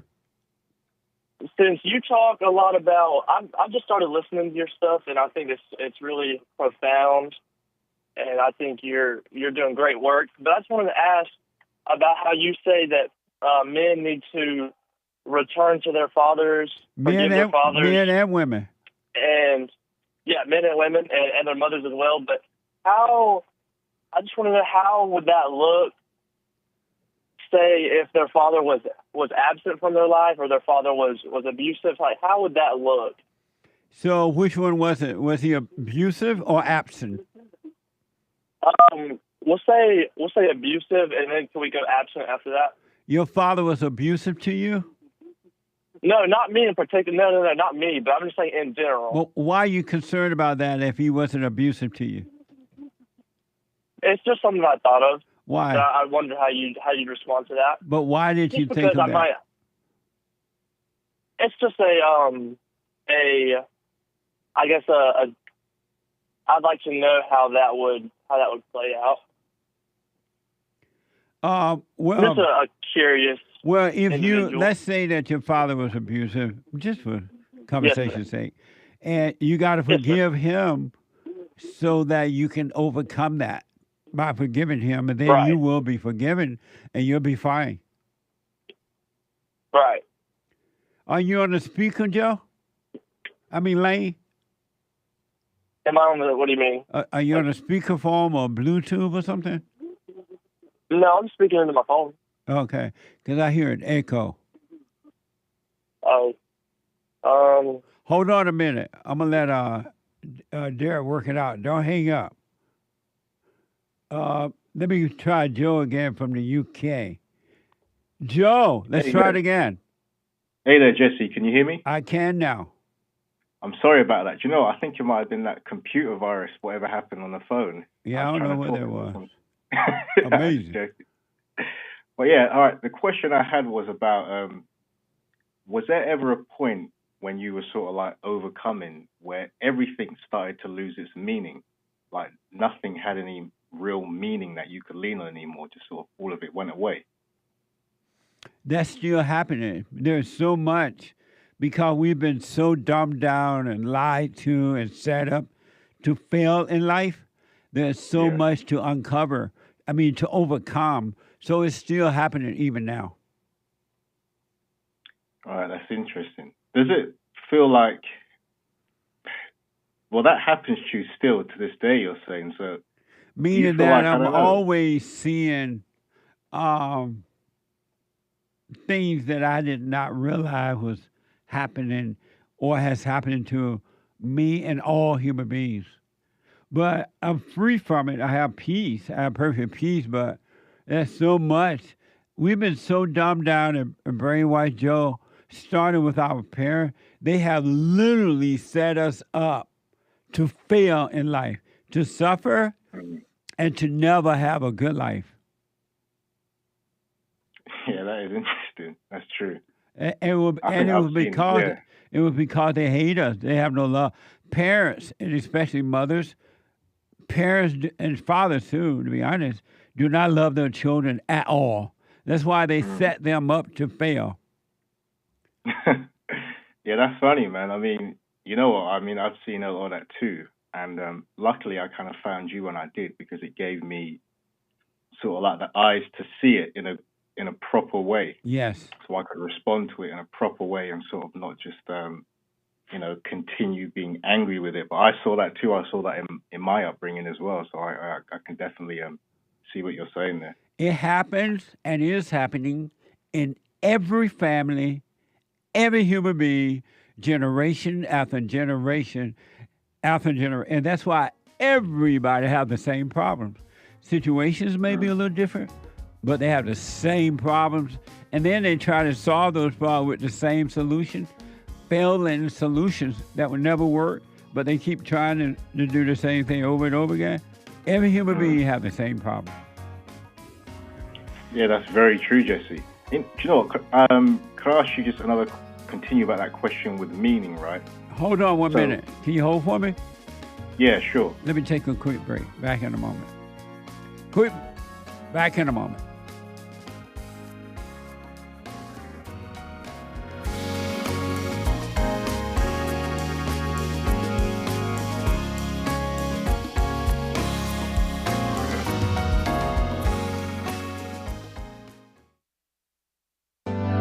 Steve, thank you for calling and thanks for holding. How have you been helped by the show? I'm going to tell you this.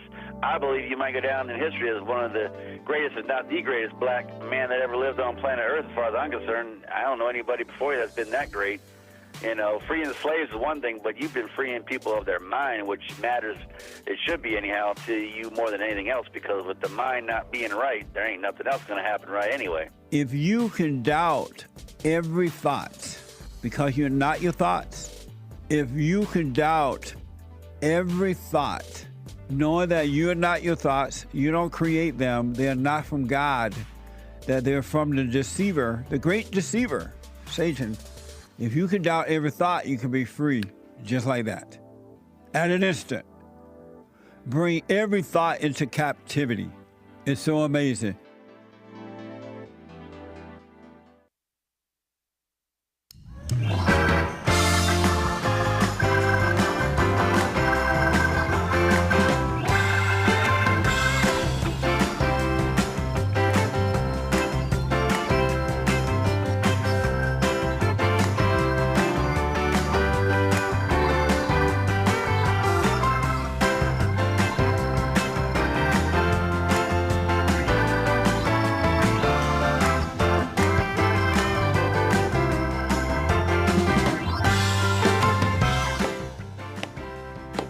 Baba Thumper Thursday, when all God's children get to heaven. What a time, what a time, what a time. Bible Thumper Thursday. Listen up. The Hake Report is coming up at 9 a.m. from 9 to 11. The guy with the good hair, and he is not afraid of the bloods. What now? And then after that, the American Anchor Baby. Energy given to him, not alone, is a gift by God.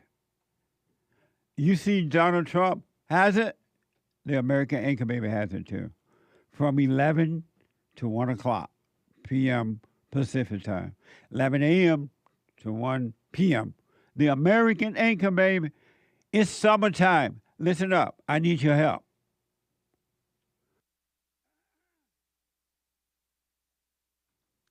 So I need to come up with $50,000 for the summer to take us through the summer. Because normally donations and things are down a little bit. People on vacation, they forget to donate or whatever happens. And so we still have to pay bills. We have to pay payroll and light and gas and whatever else. So I need to raise $50,000. I'm asking you to hurry, and give towards, if you can get the whole thing, thank you, or more. But whatever you can give to get us to the $50,000 mark, I need your help. Help us to help others and get us through the summer by going to rebuildingthemand.com, rebuildingthemand.com/donate, or call 800-411-BOND, 800-411-2663. Or you can mail it in. Make the check or money order out to BOND, B-O-N-D, P.O. Box 35090, LA, California, 90035.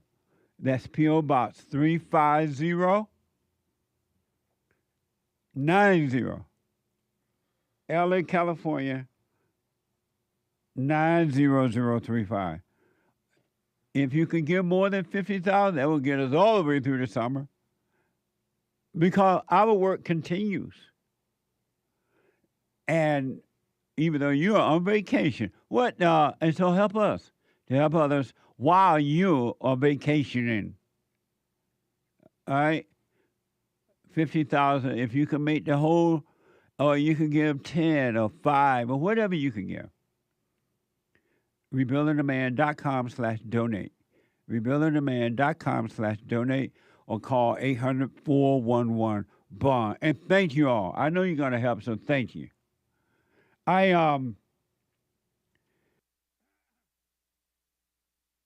And check out Punchy TV. We have a brand new episode up there. It was done live yesterday on Tuesday, Wednesday. What? No, the time going by so fast. Punchy, PUNCHIE.TV. So check it out. You will not be disappointed. I'm going to go quickly back to Joe out of the UK. Joe, you said you had another question or comment? Yes, I did. It was about meaning, right? So my other question was, is it wrong to seek meaning? I don't even know how you do that. Okay. How do you do something like that? When I say that, it's like if I don't understand something, having like the want to understand it.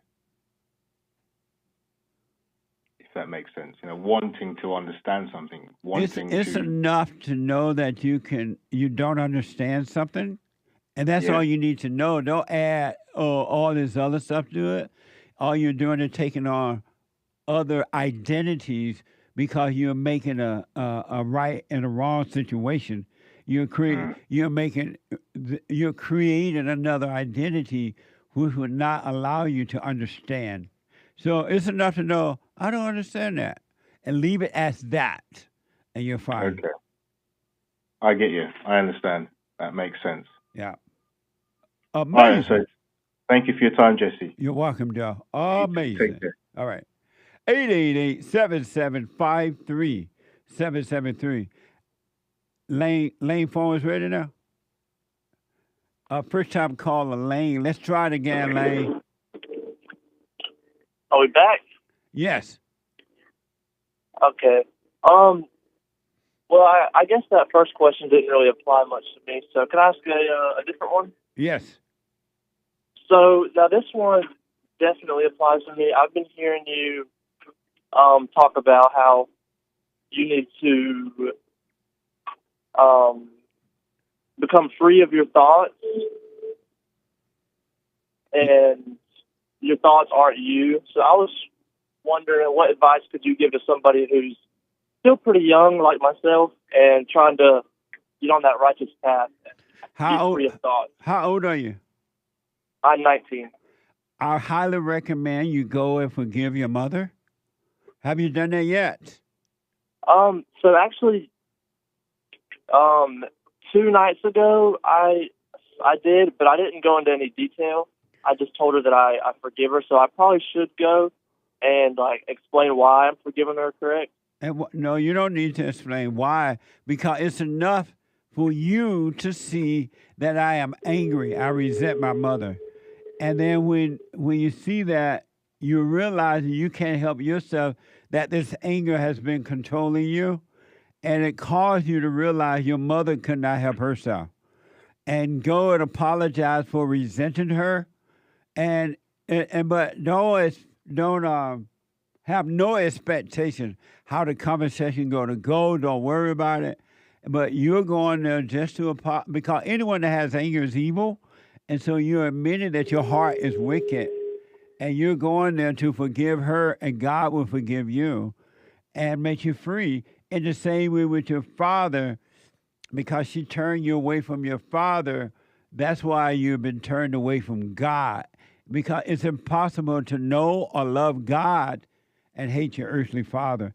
So forgive him for not protecting you from your mother, and do the silent prayer, and you'll see that all thoughts are all lies all the time. Those thoughts about feel-good thoughts or feel-bad thoughts, all those thoughts are all lies. You'll stop identifying with them. Right. Amazing. Amazing. But you got to face your mother first and father. Okay, so I got to forgive mother and father. Yeah. And then from that point forward, do the silent prayer, rebuildingtheman.com/prayer, and just watch those thoughts. Those thoughts, psychological, emotional thoughts, are nothing but hell. And so watch the hell in you.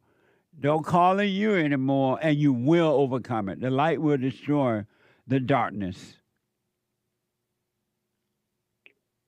Well, thank you so much, Mr. Jesse. That was great to hear. I wish you well. You work on you, especially at 19. By the time you're 25, you'll be walking on water. Yes, sir. I hope. Well, thank you so much, Mr. Jesse. God bless you. You have a great day. You too. Thank you. Super chat. Super. chats. Nice. Over on YouTube, AKP yesterday says, hearing Jesse say actually is adorable. Actually, it is. No, I'm playing. Thank you. Chillin' Lean says, answer to the biblical question. What kind of human being are you actually? And Chillin' Lean says, not the body and not the mind and not the emotions. I'll put my 2 cents in on Sunday. Thank you. And Lori bought a coffee. Hey, Jesse, biblical question answer. What kind of human being are you actually? Only type. I'm getting better with that word, huh? Actually. Right. Only type Amazing. Only type of human being is evil. I'm actually just overcoming this human illusion mess. Amazing. Thank you. I'll put my 2 cents in on Sunday. 3 coffees from Free Your Mind. Morning, Jesse and crew. If you free your mind, the rest will follow. I'm starting to ask God to remove my anger without any expectations and knowing it's not God. Do you have any advice on this? That's it. Just ask and leave it alone. Don't try to figure out how it's going to happen, if it's going to happen. Just ask, and the Father hear your request, and He'll take care of it. Amazing. P.S. I had feelings, beta, when I seen you collapse. Please take care of yourself. I wish you well, Jesse. Heart and praying hands. Thank you. I am working on it now. You know what? As a result of that happening, I have been getting so much amazing information from around the world. And so I'm sorting it all out, and we'll see what happens. Thank you. And Anthony on Cash App, Arab Muslim illegals more dangerous than Mexicans. You say that again. What? Amazing. Thank you. On Punchy TV live stream yesterday, shout out to Crackito, Cracktor, Kilo Alpha Tango, Chirp Alerter 5000, and Misty for the lemons and ice cream. Thank y'all. Amazing. Maroni Music asks, sin isn't the action, but identifying with the action? So taking responsibility is sin? Asks Maroni. What's that? This was from the Punchy live stream. Oh. Sin isn't the action, but identifying with the action? So taking responsibility is sin? Double question mark. That's something you guys said or something? I guess so. Because I don't understand the question. Right. I don't understand. I wasn't on Punchy yesterday, so you can blame the people on Punchy. The views expressed on Punchy TV do not represent Bond, JLP, the network, That's right. or even ourselves. I do know that the sin is in the mind. It is not in the action. It's in the thoughts. It's in the mind. It's committed in the mind. That's why you can be walking down the road and look at a woman in the wrong way, and you have sinned because it happened in the mind. You made a decision. Amazing. Thank you. Thank you to Aries1, who says Truth Bomb. This was a few weeks ago. And Jabrail. Thank you, by the way, Truth Bomb. Yeah, Jabrail says thanks. And You're that welcome. that was a few months ago. That was on Punchy TV. Those were super thanks, which sometimes slip through the cracks. Thank you very much. I appreciate it. Jim in Alaska on Punchy.tv. I got out of the Air Force after 10 plus years because of Bill Clinton's military policies with equal opportunity training all the time, and we could not discipline troops who were not born in this country without receiving retaliation from the higher ups. And it seemed all the white guys were the ones being deployed. Amazing. Indeed. Thank God, the Great White Hope. Think about what manner of man is Donald Trump, the Great White Hope, right? He's the Great White Hope. He is a king. They call him king. They even had rallies shouting to the king. And now they call him daddy. What? And the whole world obeys him. What manner of man is this? Thank you. Thank you. Sir Jim in Alaska says, I agree with your caller. If you're standing a long time, just don't lock your knees. And if you're hot, take off the jacket, Smiley. Like I said above in an earlier post, it looks very familiar from my military days. Guys would fall out from locking their knees, standing for long periods. I've been hearing this a whole lot now. I had no idea that passing out like that was happening to so many people. Mm-hmm. I had no idea. I thought Joe Biden was the only one that was falling. But apparently the world is falling. So thank you very much. Shout out to Games for Rec, Wolf336, Kid Combo 1, Kilo Alpha Tango, Misty, Groovy Monkey for the support over there on the D Live crew. Thank you. David says, good morning, America. Love from Norway. Thank you. Heard around the world by everybody. And they mama if you're black, and their mama if you're white, and then around the world if you're around the world earther, and up and down the world if you're a flat earther. So that should cover everyone. Thank you. David asks, what's wrong with the Jews? What's wrong with the Jews? Amazing. Captain Something, welcome. JLP show member on Jesse Lee Peterson YouTube. Thank you. Amazing. Wake up call. Happy Bible Thumper Thursday, Jesse. My favorite day of the week. Nice. I love Bible Thumper Thursday. Thank you. Nick says, Jesse, I've been watching a while. Showed my girlfriend your videos. Now all we say is, what the? Keep up the good work. Watch you every morning. Thank you. Thanks for your support as well. Thank you. Lin Yun Shin says, all that nasty gasping. Someone please teach Bill Lockwood how to use his nose instead of his mouth for breathing. It's disgusting and renders poor, common, and poorest sense of syntax. It's child abuse. Gasping? Yeah, breathing through your mouth. He calls it gasping. Bill, we're doing that? I didn't pick up on it, but he says it every single time Bill's on. Why don't you pay attention to the message and not the mouth? What?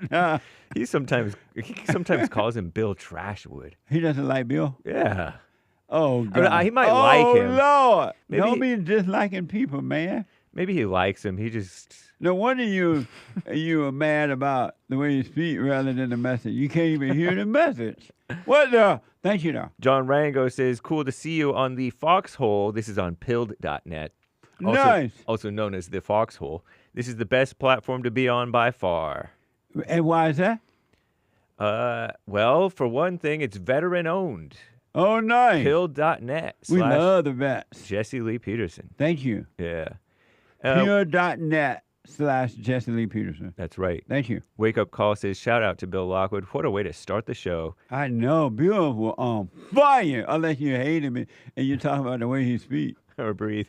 Breathe. And he gives a Billy Goat emoji, cowboy, Chinese entrance thing, Jewish Star of David, and black spade emojis. Thank you. Amazing. Thank you. Lin Yun Chin. Jesse, stop claiming people can create. Even aliens like China cannot create, also known as instantly manifest something from nothing. Only nothing/God can. What are you talking about now? Because you said that human beings create maybe mess. I don't know what you said that human beings create or something like that. I have no idea. But you use the word create sometimes. And so... And you're abusing language. And how do you communicate if you don't use the word? You have to use a different word. You can say make. And can we do that without breathing? Through your mouth. Can you breathe through your nose? No. Let me see if you try. Oh, you did it perfectly.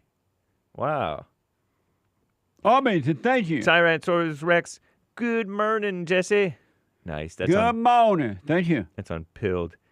Be rebuked, says JAMIL. Hake, Nick, and Joelle do a nice show, but they don't work nearly enough on promoting. They don't post clips online and barely post anything on X. Well, I think they would be a lot more popular if they put themselves out there, and don't be afraid to make mistakes or say the wrong thing. It's something I would like to see, but it's up to you guys. With love, JAMIL. Very good advice. Thank you, sir. JAMIL, that was out of the park. Advice. Thank you. Really, thank you. I tell them the same thing, but they I mean, I tell them the same thing, but they... That was Nick. Anthony on Cash App. Arab Muslim illegals. Oh, no, I already said that. He said, hey, get that Bible thumper away from my front door. He says. Amazing. Thank you. I got to stop there. All right. I want to go to, thank you all. Thank you. Yeah, very much. I want to go to New Jersey and talk to JAMIL. JAMIL, you are on the air. Yes, sir. What up, Jesse? How are you today? All is well.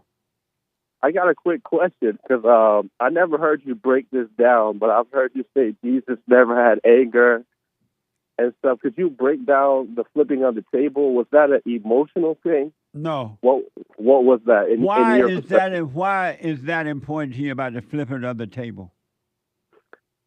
It's not actually important to me. I just wanted the Bible something. Oh. And I never heard your explanation for it, and I don't know. Like if someone asked me it. Well, no, he wasn't. Jesus Sorry? had no anger. In him was nothing but love. Right. He had the right. nature and has. He had and has the nature of God. And in God, there is no anger either. It's only love. There's only anger in evil, in Satan. And anyone that has anger is one with evil. And that's why they're angry. That's a good point. I was mainly asking, so if he flipped the table, what do you think he was feeling like? Nothing. If he wasn't angry. Zero. So he wasn't feeling anything. No. That's an interesting perspective. The nature of God is a dispassionate God. So his son was right. dispassionate. The nature of Satan is passion. The children of Satan feel things. They feel happy. They feel sad. They feel good. They feel bad. They feel a false sense of freedom, and then they feel enslaved. The nature of Satan and his children are into feelings. Into feelings. And yeah. I 100% agree with that. And I also, one more thing about that is the when Jesus wept. Could he have wept without feeling anything? 100%. 100%? Yeah, okay. He only did it because he saw that the people could not see that they were asleep. Right. And that makes total sense because this is kind of off topic, but I remember in Genesis there was a part where God said that at one point human beings only had evil thoughts all the time. Yes. And it brought me back to what you teach a lot. And I was like, dang. Like, that is totally believable because I think it's kind of like that now. Maybe there's like a few decent people, but most of us is pretty much thinking evil like 90% of the time. 100%.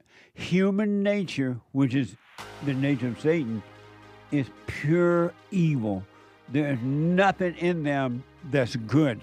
And that's why God and his son said, you cannot trust an angry person.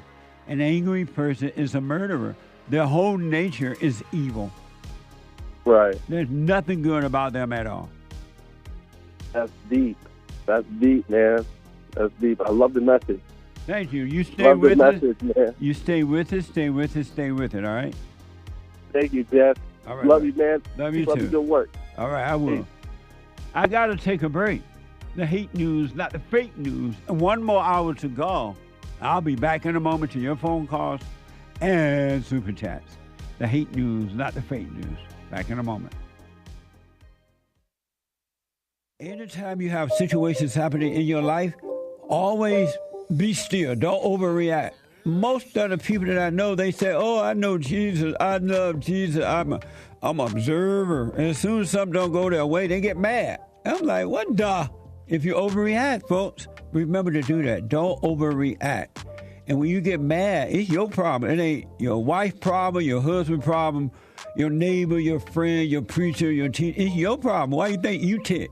It didn't go your way or the way you think it should go. Don't have a way you think it should go. Let life just happen. Thoughts make you think that life should go the way you want it to go. And if it doesn't, if someone don't do or say or act the way you think they should act, you hate them. And then you blame them for being mad. It's the darndest thing I ever seen. But it's amazing to see it. So relax.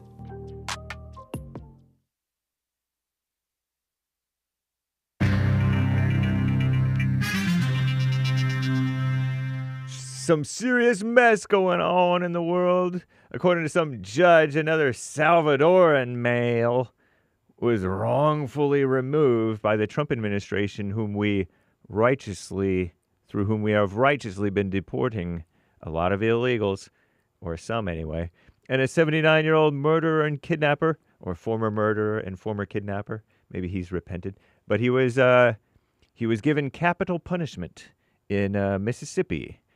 And nice. So a whole lot of mess going on in the world. This is the end of hour 2 of the Jesse Lee Peterson Show. It is Bible Thumper Thursday. There's one line open. You can call in right now, even during hake news, not fake news, but hang tight callers who are on hold. And super chatters, we do see your super chats coming in. We will get to more of your super chats, hopefully in the coming hour, the third and final hour of today's Jesse Lee Peterson Show. It is hake news, not fake news right now. After the Jesse Lee Peterson Show, thehakereport.com. And I'm going to have a guest today. Krishan the Dawn of the Misfit Nation is returning. He will be taking your calls if you'd like to call in. We will read and respond to your super chats is the plan. Thehakereport.com. And then American Anchor Baby is happening at 11 a.m. Pacific time here on the Jesse Lee Peterson Network. American Anchor Baby on YouTube, Rumble, and Punchy.tv. Support them on buymeacoffee.com/anchorbaby right now. You can run on over right now even when he's not live. That's the benefit of buymeacoffee.com/anchorbaby. Very cool. Call Me Nonsense Network, CNN reports that a federal appeals court has ordered the Trump administration to facilitate, quote-unquote, the return of a Salvadoran male, they call him a man, who was deported last month just 30 minutes after the same court ruled that he should not be removed from the United States. Jordin Melgar-Salmeron, age 31. Nice American name. Not. Is at least the fourth individual to be removed wrongly, so claim Commie Nonsense, from the United States, despite court rulings or protected status. Protected illegals. You do the math. In court documents, the U.S. government acknowledged that a perfect storm of errors occurred to allow for the petitioner's untimely and inadvertent removal despite the government's assurance and eventual stay order. Unquote. Who knows? Who knows? I know I don't know. These evil people who are keeping the illegals here and foreigners here against America. And a Mississippi execution, a 79-year-old male man, not a mailman, but a man who is a male, we use the term man loosely, convicted decades ago of kidnapping and murder. He was executed. He was given capital punishment, the death penalty.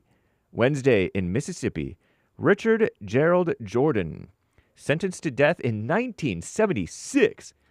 That's like older than most of us. It's like 50 years ago, right? 2020. Yeah. Almost 50 years ago, 49 years ago. Sentenced to death for kidnapping and killing Edwina Marter, M-A-R-T-E-R, a bank loan officer's wife, in a violent ransom scheme. He was the longest so-called serving man on the state's death row. 49 years almost, or plus or minus, right? It should have happened a long time ago, said Eric Marter, son of the victim, told AP before the execution. I wonder if Eric Marter, the son, is... son of the victim. Okay, never mind. I was wondering. Anyway. So, yeah, rest in peace, Edwina Marter, and rest in peace, too, to Richard Gerald Jordan. Justice delayed is justice denied, they say. I don't know what that means, but justice should be swift, right? Anyway, residents in Santa Monica, California say that flashing lights, backup beeps, and horns on the Waymo robo-taxis are keeping them up at night. Maybe they should have a 10 p.m. curfew. Waymos, you can't be in there after 10 p.m. And you can't be there before 4 a.m. I don't know. Just a suggestion. I'm James Hake, now back to JLP, Hour 3.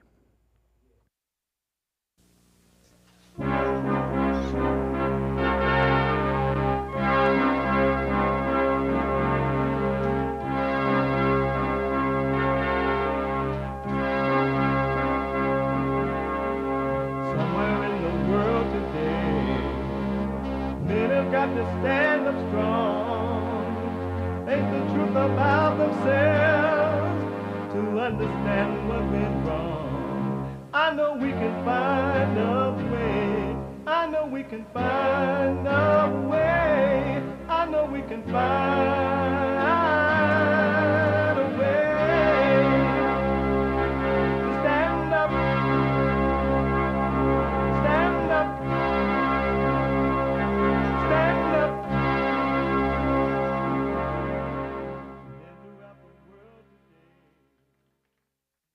Uniting the races with truth instead of dividing them with lies. We're also rebuilding the family by rebuilding the man. I am Jesse Lee Peterson. Welcome to the third hour of the show. What the is you can get involved by calling 888-77-53773. 888-77 Jesse, Jesse, Jesse. And my biblical question, a doozy.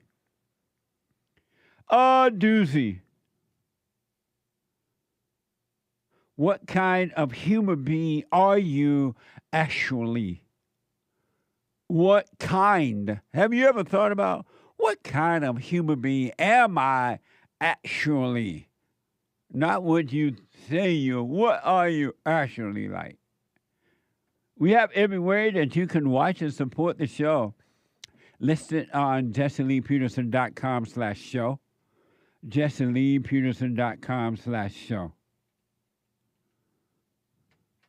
And if you are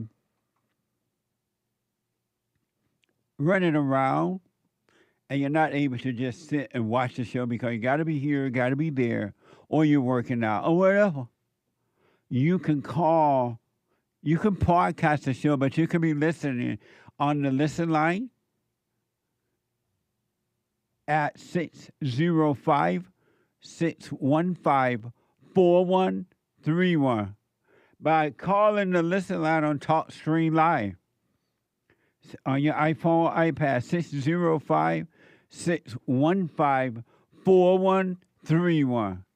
And to donate and have your comments read out loud, go to Buy Me a Coffee.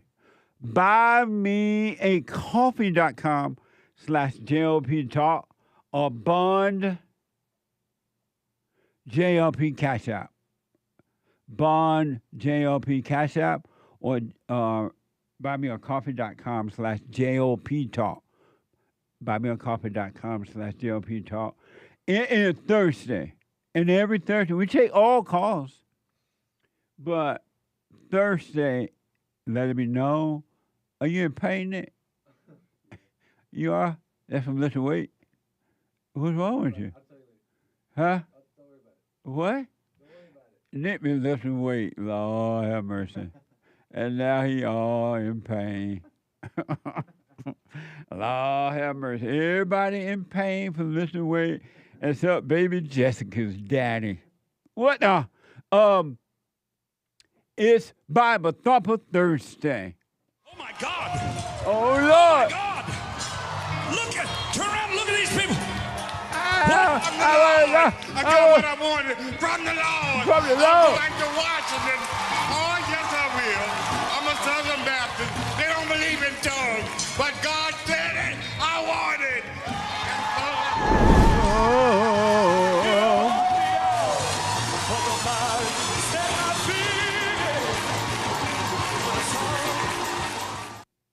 Amazing. The Lord said, and I want it. I have a question for my experts. And they didn't know I was going to ask. And I thought, you know what? What a better way to start out this hour of the show with my experts. And so coming into the studio as I speak, and they didn't know, but they can hear me saying it, is the host of the, and I'm going to give him a minute. He need a minute. You want to need a minute? Huh? As long as you're not going to take the whole hour. No, I'm not taking the whole hour. Wait. Uh,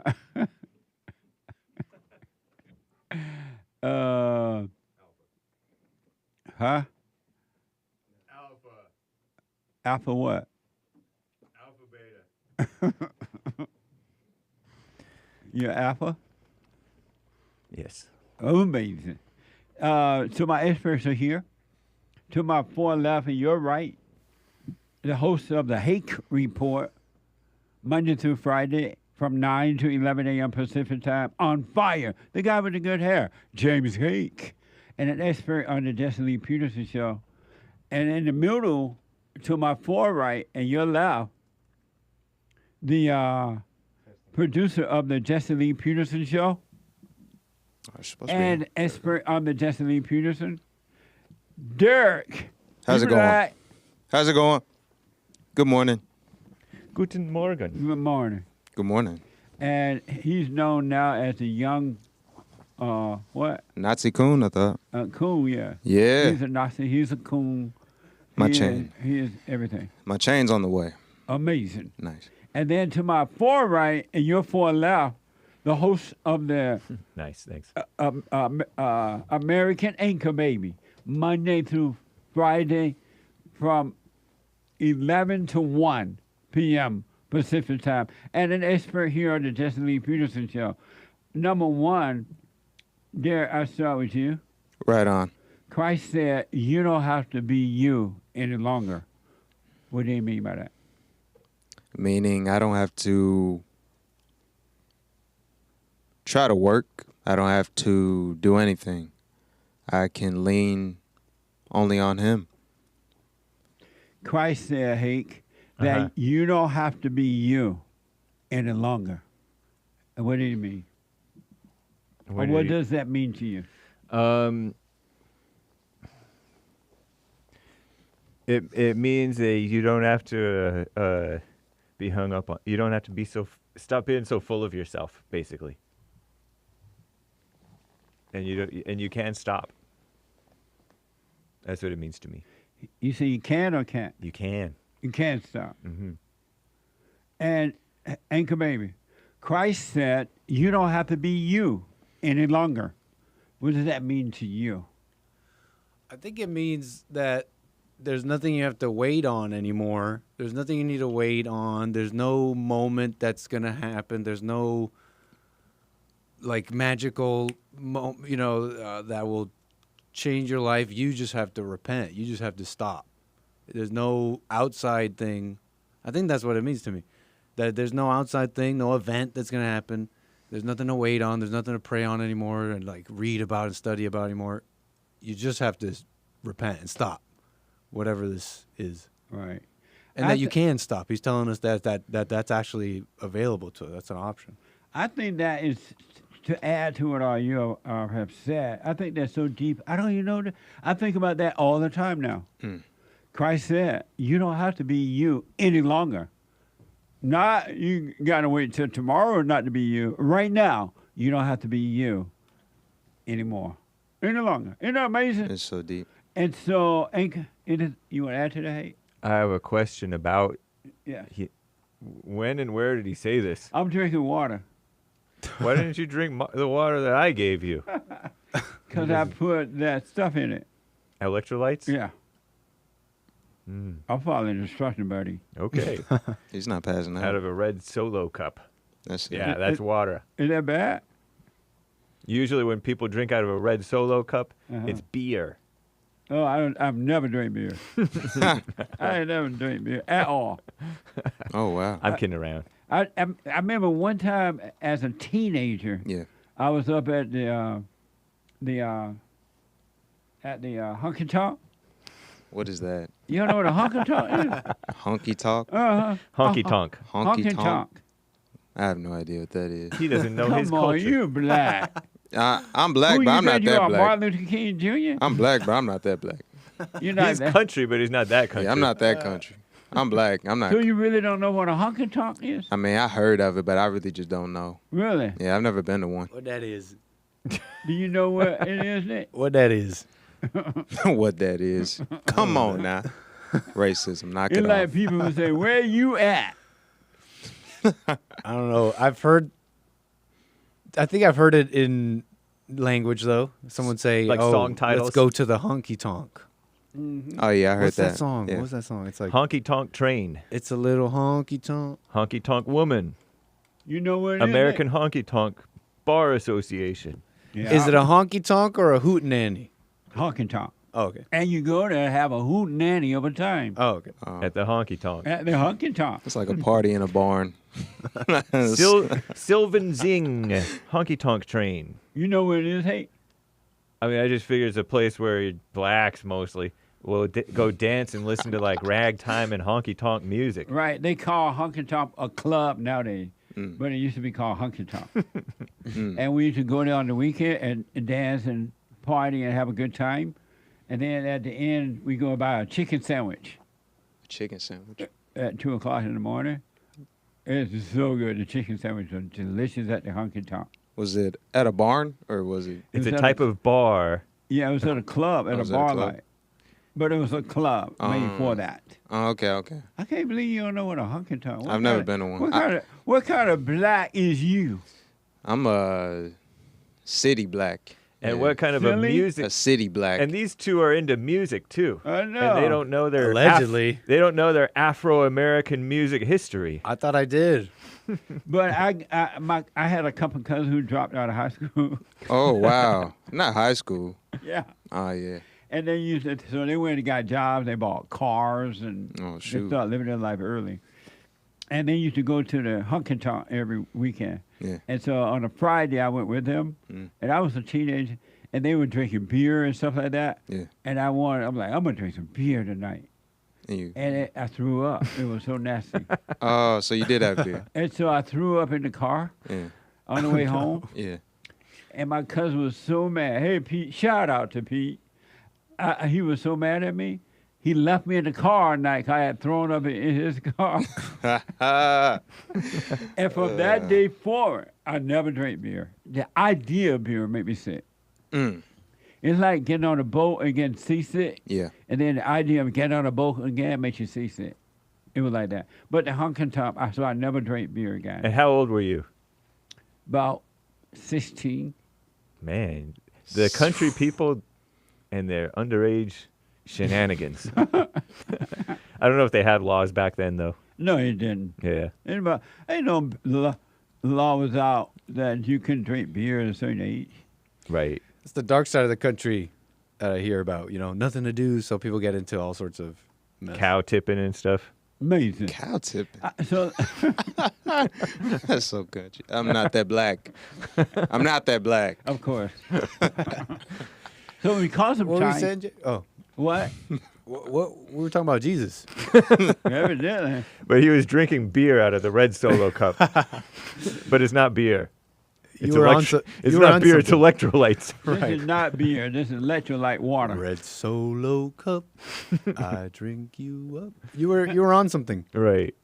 And Maria told me I should eat cereals in the morning. Yeah, say you don't have time to cook or something. Right. You can have cereal Oh, good. in the morning for breakfast. What kind?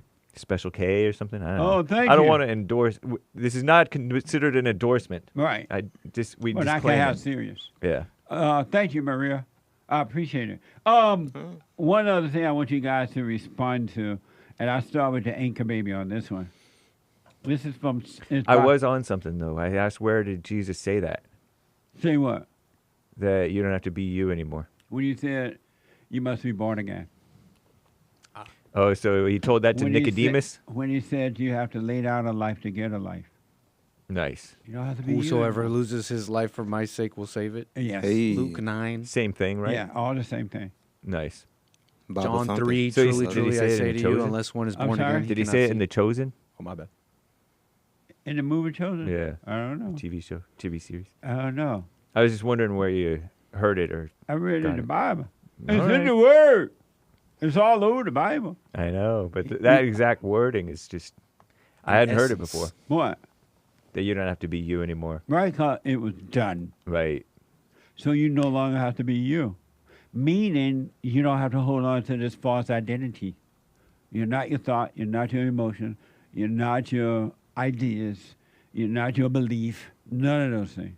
You're neither an alcoholic or drug addict. You're neither right nor wrong. You're neither a sinner nor a saint. You're neither up or down. You neither have a past or a future.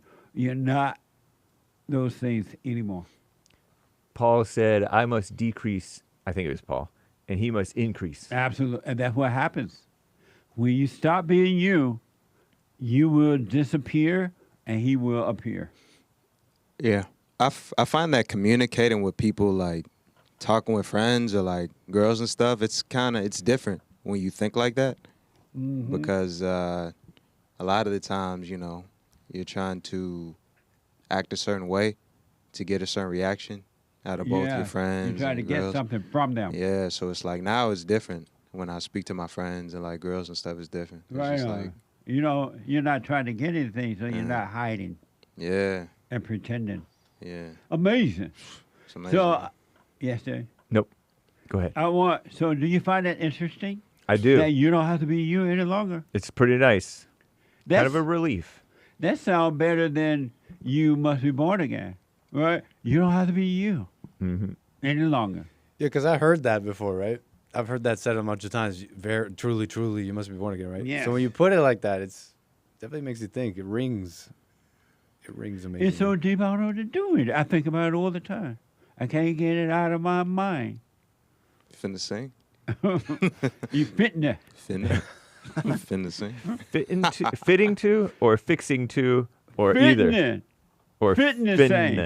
Finna sing. One other thing I'd like for you guys to respond to, it's Bible Thumper Thursday, Psalm 23:4. Yay. Yea, Yeah. though I walk through the valley of the shadow of death, Hey. I will fear no evil, for thou art with me. Thy rod and thy staff comfort me. Hey. What does that say to you, Anchor Baby? Do I need to repeat it? No, Yeah. I'm reading it right here. Yea, though I walk through the valley of the shadow of death, I will fear no evil, for thou art with me. Thy rod and thy staff, they comfort me. I mean, I don't know what this rod and the staff is and all that, but I mean, just saying that with God, you shouldn't have any fear. That's not normal, you know. That doesn't. You should have no fear. That's what it's saying to me. What does it say to you? What does that mean to you? Well, How to do me, you see that? how I see it is we live in a chaotic world, and which represents the valley of the shadow of death, this chaotic world that we are living in. And the scripture's saying, I will fear no evil.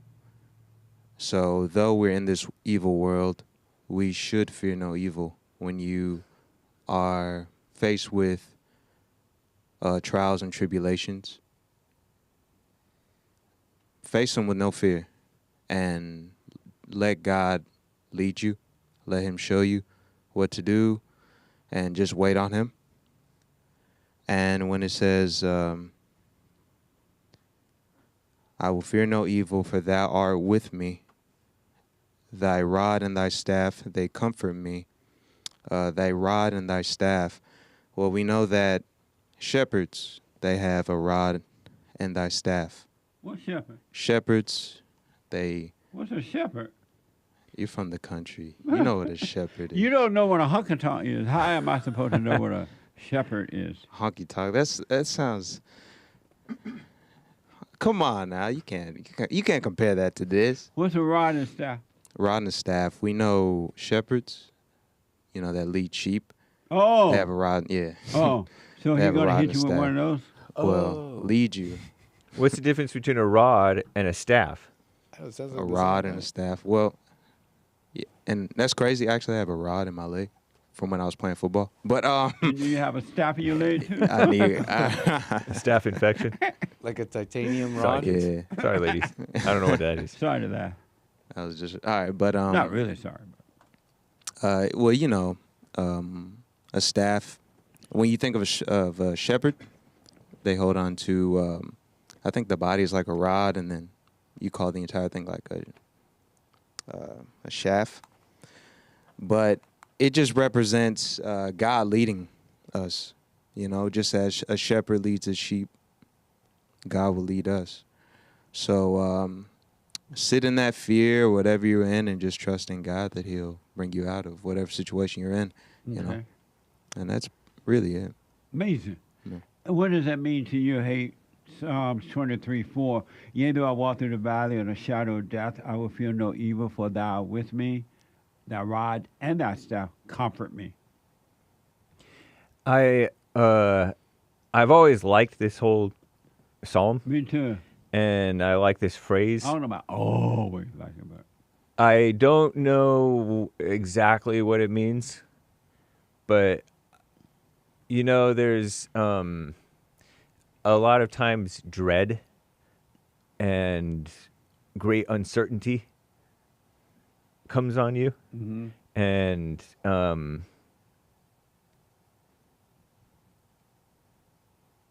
it seems like if you just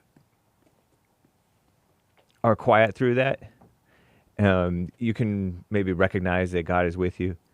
And I heard that the rod and staff part is his discipline and his guidance. Because I think that those shepherds, they say, those shepherds, they have a staff that has a hook around it, and the hook kind of hooks your neck and hooks the sheep's neck, and kind of you can direct it in a different direction. Right. And life does that to you. If you'll notice, sometimes the life will change your direction sometimes. And so, nice. Okay. Amazing. And the rod, right? Spare the rod. Right, they say Right, spare you hit the him rod. with the So rod. that must be, I don't know if they smack the dumb sheep sometimes. Sheep do have a decent IQ, but not the best. Not as good as goats. That's debunked. according I don't to know if this, that's true. according to this AI thing that I saw on, but they were saying that sharks or octopuses are as smart as people, some people. But yeah, they do say that sheep are really dumb. They follow the crowd, and they may even like follow each other off a cliff like lemmings, maybe. I don't know. And so okay. like it takes some different type of guidance. Nice. Yeah. Anthony from Cash App said, for rod equal authority, and the staff is to lean on God. Who did you say that was? Anthony. Yeah, Anthony. Yep. Rod Thank equals you, Rod. authority, and the staff is to lean on God. Right. Cool. Yeah, lead. I agree. Thank you. And that was written by Anthony. David, presumably. We hear, we understand. I'm kind of asking / saying. Because he was a shepherd boy. Because of time. Anything else you want to add to that or anything? How about you? No, I think that's it. Lean How on about God. you, Anchor Baby? No. And just to add, what I realized that means, because I used to think it meant what Derek said, because that's what I have been taught. But what I realized is that What did Derek say? I forget. Derek, you know, he said something about when you walk around with a sheep, you have a rod and a staff you beat the sheep with. Oh, that was me. Did you Same, say yeah, that too? yeah. I was saying the rod and the staff, they represent shepherd. God Right. being the shepherd, With leading the the sheep. sheep. Yeah. And you said that too? I did. And I used to think that because I was taught that in churches, Right. especially out here in California. Yeah. And but what I realized is when you're going through the death of the ego, and it gets so painful, and it seems that it's gonna last so long, and sometimes the spirit of evil makes you want to give up. But what you're really going through is the valley. You're going through hell. In order to get to heaven, you got to go through hell. And so, like, you're going through hell, and going through hell, you're going through the valley of the shadow of death. And you would know that God is with you when you're going through that. And that's why some people don't give up, even though it's painful. One lady called the show once, and she said, like, she just want to pull it away from her stomach, out of her. I remember that. And you do want to do all that because it's so painful. The ego death is so painful because we so identify with the ego, and it feel like we're dying. But when you're going through the ego death, your mind being renewed, everything is changing. You're going through the valley of the shadow of death. And in that, you don't need to feel evil, be afraid, because God is with you. It means that. Nice. Yeah, no, I agree. It's cool. That makes sense? Yeah, that makes sense. Oh. Hey, baby. It's a nice way of looking Yeah, at that's more that's like a living translation. Yeah. And I'm saying this because I want those who are listening and those who want to change, that going through that ego death, only because you're so identified with it, you think it's you, it's difficult. Because it feels like you are dying. You are dying. And you're not, it's just to fate you. But go through it anyway. Go through the valley of the shadow of death, and on the other side of death is heaven, paradise. All right? So I just want to make that point. Yeah, there's so many layers, too. Of what? Of the ego. Yeah, it is. So many layers, man. It's crazy. It's deeper than what you think, and you won't know the depths of the ego until you start to die from it. Yeah. It's interesting, though, that if we didn't identify with the ego, it would be over just like that. We wouldn't any longer have to be us, the false self. Yeah, that's the biggest struggle. Yeah. Because the ego is like how I would communicate with people. It's like how I would go about conversating with people. You know, Everybody conversate with people through the ego, by way of ego. Converses. Well, we black. We say that's all we know. You guys add extra syllables. Right. To sound sophisticated. Yeah, conversing with people. Conversing. And everybody, what I realized too about the ego, when people communicate with one another, they don't even mean what they're saying. They don't mean it at all. It's all lies. It's all an ego game, and it's all about self. It's never about you. Isn't that crazy? That's why I say I don't even represent myself when I'm disclaiming everything. That's right. That's deep. Absolutely. What a mess. Mark, did you want to add anything? No, that's clear. Anybody? I agree. No, sir. Mark, a first-time call out of Florida. Mark, you're on the air. Hey, hello, how you doing? All is well, Mark. That was pretty awesome, the discussion that you guys were just having. And I love those type of discussions. It's so hard to find people to have real converse with. Conversations. Yeah, using the wrong time. Traumatized them. Amazing. Go ahead, Mark. right, because I grew up in the church, and I knew things were not quite right. You know, with I'm sorry, all of a sudden I got nervous. As a stab. And what did it? As a stab. What did it feel like to be nervous? My heart started beating a little bit faster. and what caused that? I was like, what am I going to talk about? Like, I could talk about 40 years of being in church, or the And who was saying that? Who was saying that? Yes. I think it's me. I think it's what you said, is that my ego, what y'all were just now talking about. Hold on, Mark. Let me take a break. Hold on. Quick break. 888-77-JESSE. The treasure chest is now open on D-Live. And what's the other thing? Scratch offs on pill.net. Scratch off on pill.net. Back in a moment. Every time you have situations happening in your life, always be still. Don't overreact. most of the people that I know, they say, "Oh, I know Jesus. I love Jesus. I'm an observer." And as soon as something don't go their way, they get mad. I'm like, what the? If you overreact, folks, remember to do that. Don't overreact. And when you get mad, it's your problem. It ain't your wife's problem, your husband's problem, your neighbor, your friend, your preacher, your teacher. It's your problem. Why you think you tick? It didn't go your way or the way you think it should go. Don't have a way you think it should go. Let life just happen. Thoughts make you think that life should go the way you want it to go. And if it doesn't, if someone don't do or say or act the way you think they should act, you hate them.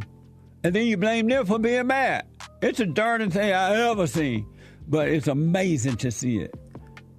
So relax.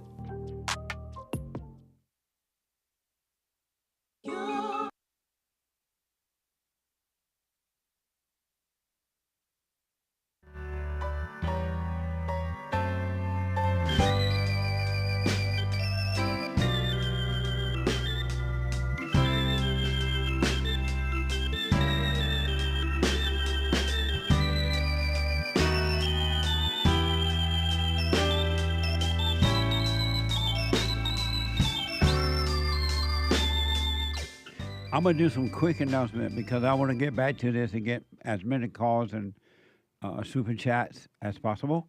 The Hake Report is coming up at 9 a.m. at the top of this hour. TheHakeReport.com. And then at 11 a.m., the American Anchor Baby. At 11 a.m., right after the HakeReport.com from 11 to 1 p.m. Pacific time. And then summer is here. I need your help. We got to raise $50,000 or more to take us through the summer because during the vacation, people forget to donate and all that kind of stuff. And they forget. So I'll remind you.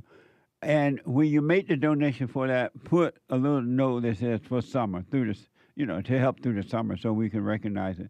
And I'll let you know when we get it. So whatever you can give to get us through the summer, it could be more than 50,000, 100,000, 200,000, 300, whatever you can give.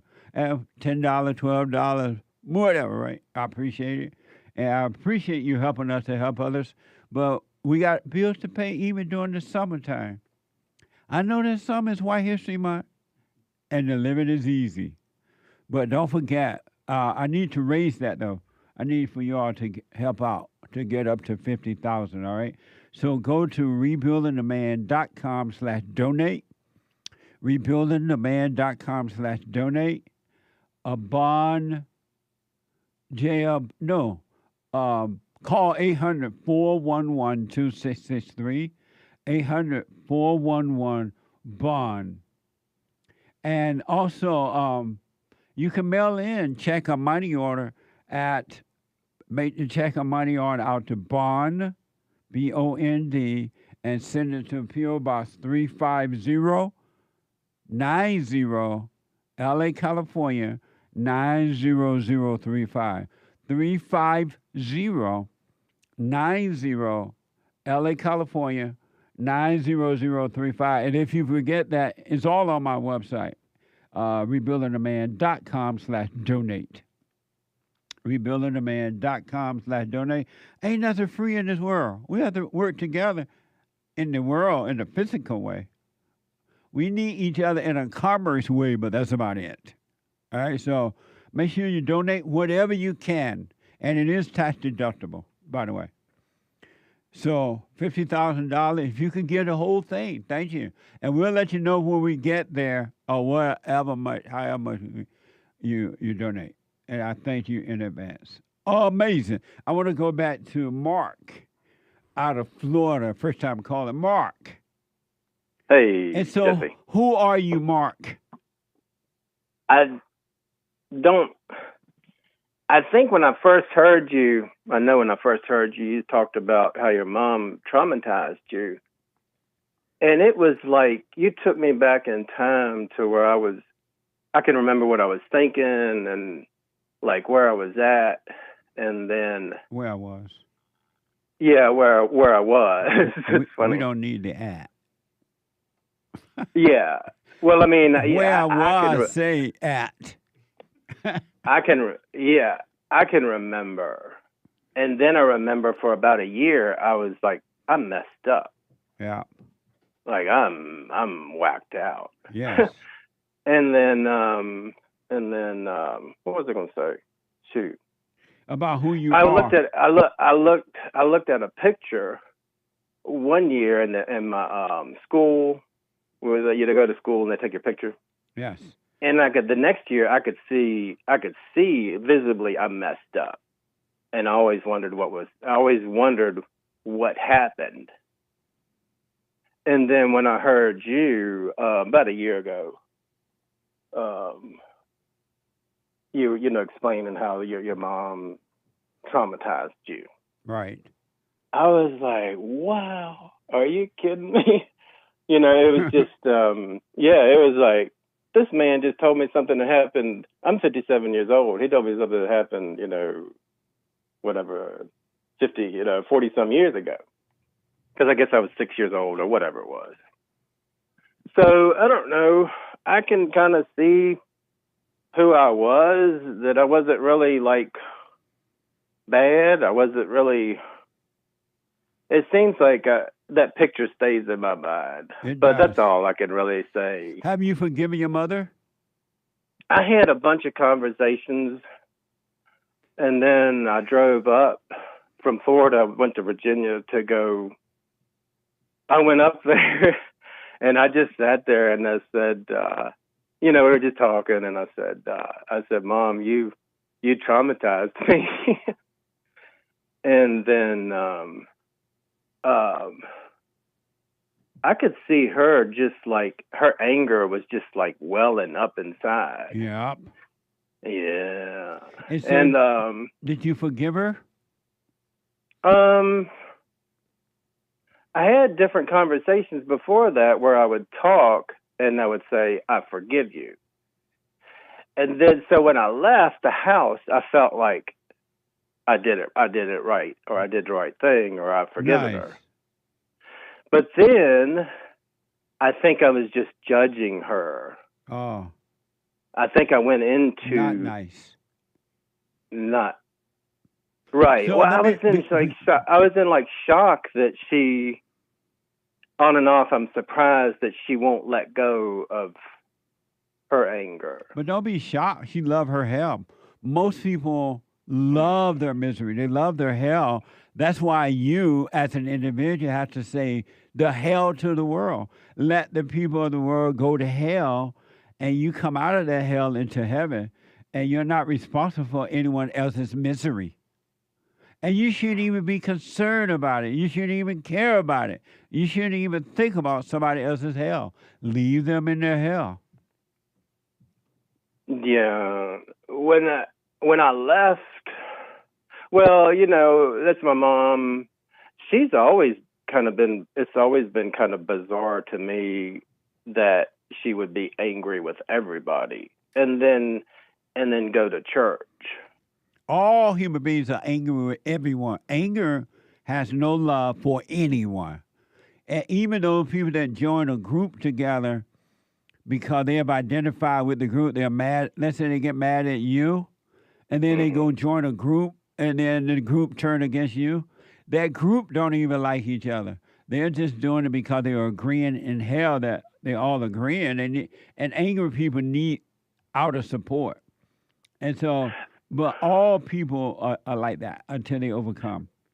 I understand what you're saying because I've gone from church to different churches trying to figure out, like, you know, which one would work, you know, and none of them really would work. And they never will.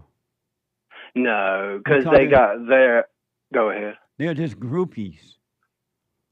Yeah, well, they got one theology or one take, and then you got to be in that group. Absolutely.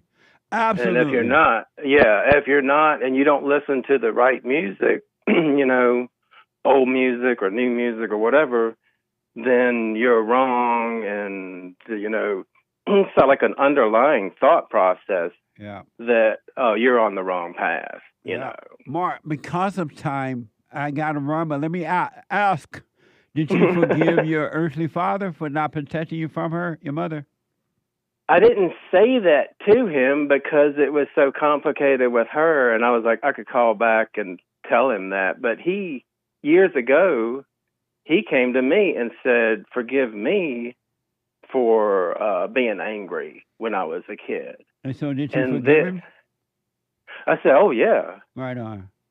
Yeah, oh, yeah, it was like real quick. And then after that, we were talking and getting along better, and, you know, I was good with my dad, and I didn't really truly realize what had happened. Right. And so I was hoping that would happen with my mom. That's not going to happen. No. Women don't forgive, except those ladies who realize that they are evil and they really face it. They forgive, but most women are not going to forgive. Right. Yeah, I'm figuring that out. So let me ask, are you doing the silent prayer? Yes, I'm not sure what conscious. I hate to ask, but I'm not sure.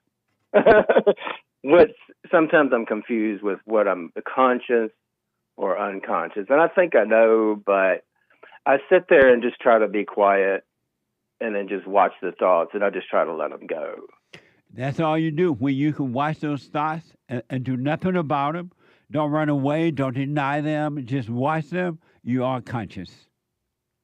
No matter how horrible they are, just especially when they're horrible. Even when they're horrible memories or whatever, you watch them and just watch them and do nothing about it, you're conscious. And it's the light of God that is causing you to see them. And the light of the truth also is destroying the ego, the thoughts and the feelings. And since it's Bible Thumper Thursday, I've always feel like the last year or something, I'll think about Jesus washed the disciples' feet. And then he said to Peter, Peter didn't want to let Jesus do that. And then Jesus said, you know, if you don't let me wash your feet, what did he say? You won't have any part of me or something? Yeah, he said, if you don't let me wash your feet, you're a beta. So, yeah, that's I think that's kind of what's happening in this. You're funny. Yeah, he's a U of beta. I love you, man. You were like, what now? Right, exactly. Because Peter was looking at Jesus, you know, so majestic, and you know, and that's how they look at human beings. Look at Jesus like that now, and Jesus didn't like that. He didn't. Yeah. He was like, I'm no different. Greater work you're going to do as I'm doing, and I'm no different than you. But the people worship him and call him king anyway, just like they do with Trump. Yeah, I'm figuring that out, you know, from listening to you. And even before that, I was kind of like, there's something wrong there. Because to me, I was thinking, well, if Jesus is not your friend, you know, you have fear. I would just have fear. Yeah, absolutely. But you know what? Call me again because of time. Call me again. We have more time to talk. That's cool. This is awesome. All right. Sounds great. All right, buddy. Appreciate it. All right. Have a good one. You too. Bye. Super chat. Super. Super chat. Super chats. Elaine is now a member on buymeacoffee.com/JLP Talk. Thank you, sir. Eli P says, if you worship Jesus under the Noahide laws, you will be found guilty and will result in decapitation. Muslims and Jesse will be fine, though. Nice. Under who laws? Noahide laws. Who is that? I think it has to do with Noah, but I'm not sure. You're not sure? Do you know, Derek? Not off top. I'm sorry? I think no. I think it's a Jewish thing. You know that? Hey, come here. Nope. Okay. Nope.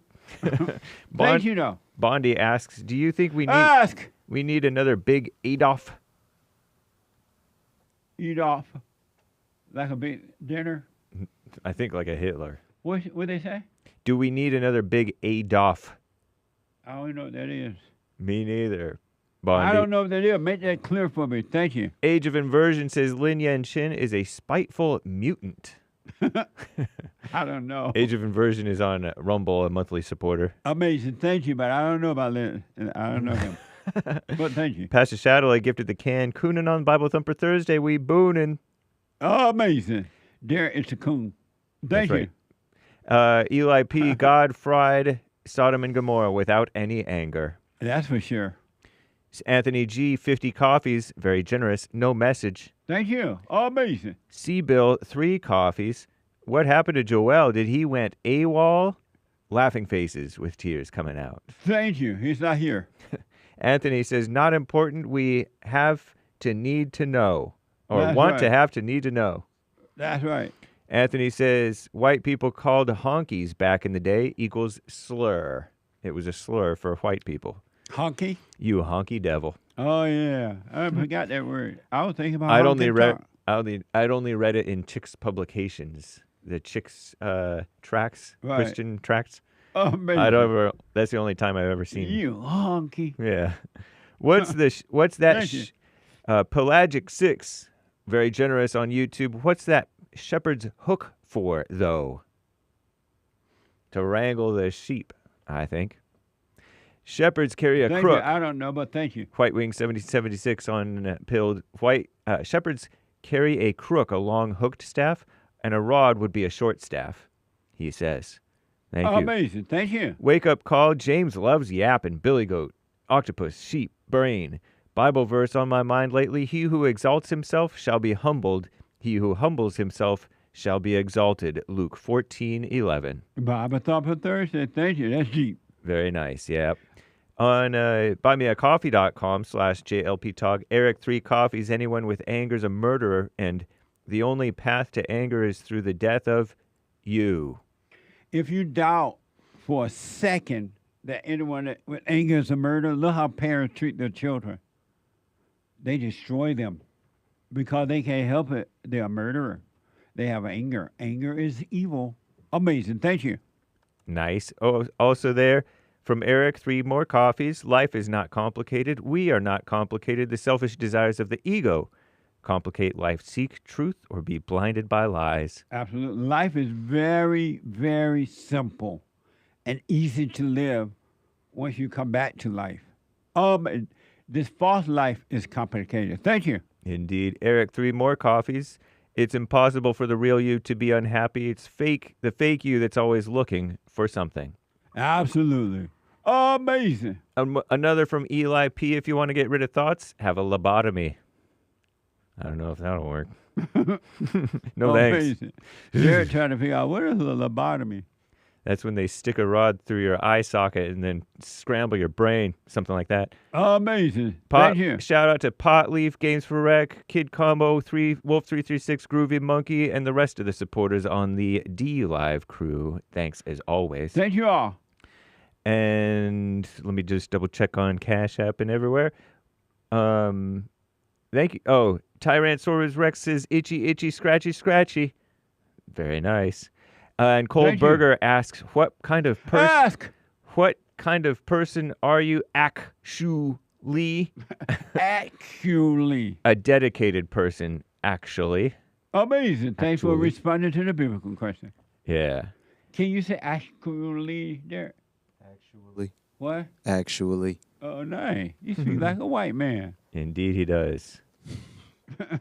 Thank you, Steven Santiago, a member on the Jesse Lee Peterson channel.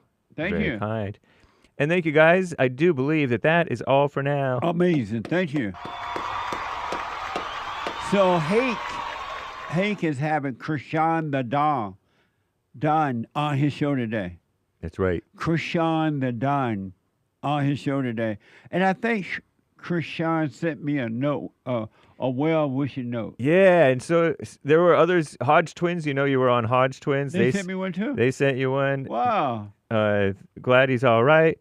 And saw what happened to Jesse Lee. Hope he's doing all right. Hey, Jesse, saw the video when you passed out. Says Krishan, just wanted to check on you. Hope all is well and keeping you and your good health in my prayers. Tell him I said I appreciate that. He appreciates that, Krishan. Yeah, thank you, man. And thanks to the Hodge twin. I got so many well wishes. It was mind-blowing. and still get them. So thank you.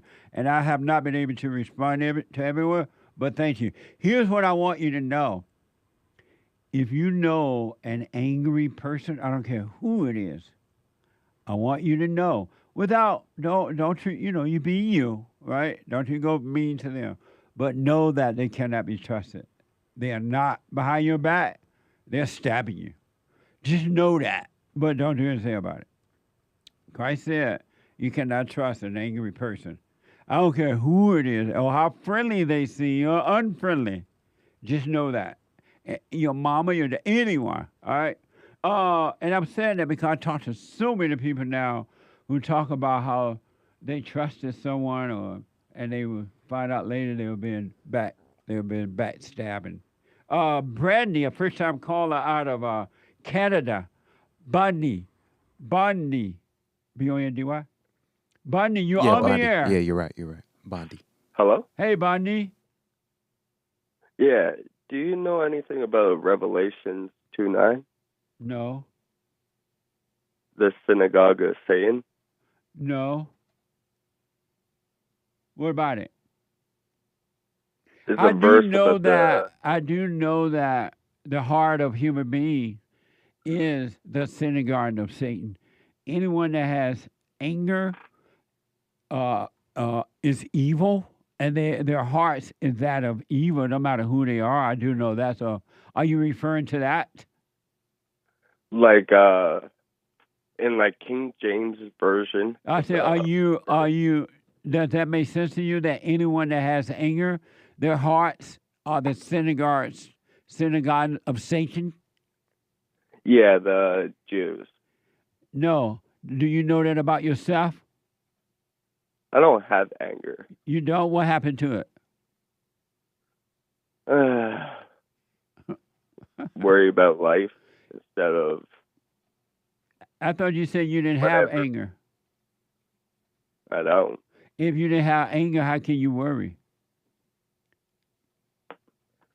Worrying about bills being paid in 30 days, every single 30 days.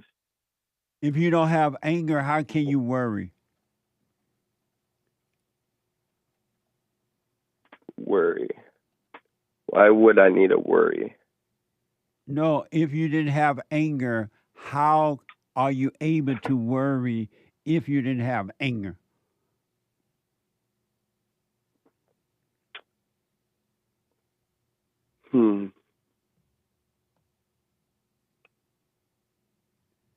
I don't know. Why don't you overcome your anger and find out? But like, anger is really not really how you explain most of the stuff if we're taught a certain way. You're not taught anger. You're caused to become angry. Because the... Did you know your heart is the synagogue of Satan? No. Yeah, it is. That's what anger is. Why don't you drop... What would happen if you drop your anger? You'll feel relieved. So why don't you drop it? I already did. No, you haven't. I just... You have not dropped your anger. That's why you still have worry. Worry about the Jews taking over the world, what they do already? That's why you have anger. You're judging the Jews. You're worse than the people that you're judging. You are worse than the person that you accuse because you have anger. And the reason you're worse because you're evil and you're playing God. Why are you doing that? God. How old are you? I'm 24. Why don't you drop your anger, man? Why don't you? What will happen if you drop your anger? I don't know. Well, drop it and see what happens. Super chat. Thank you. I gotta run. Over on YouTube, no comment says Jesse, I'd rather worship a cow than worship a Jew. Well, you are worshiping a cow when you hate the Jews. You're worshiping the cows. Amazing. Thank you. And thank you, guys. I think that's all for now. Amazing. Thank you. Amazing. I am so out of time. Hate Report is coming up now. Krishan the Don is his guest. You don't want to miss that. Believe me, it's always on fire. And then after that, the American Anchor Baby. And don't forget, we need to raise $50,000 or more to take her through the summer. Help us out. Help us to help others and function during the summer, right? Because you're going to be on vacation and you're going to forget to donate. Whatever you can give, rebuildingtheman.com/donate. rebuildingtheman.com/donate or call 800-411-BOND. 800-411-2663. Drop your anger, folks, and stop hating. You're miserable when you hate. Amazing. What else? Oh, Medwin, M-E-D-W-I-N, Medwin, out of Texas. Ron out of Texas.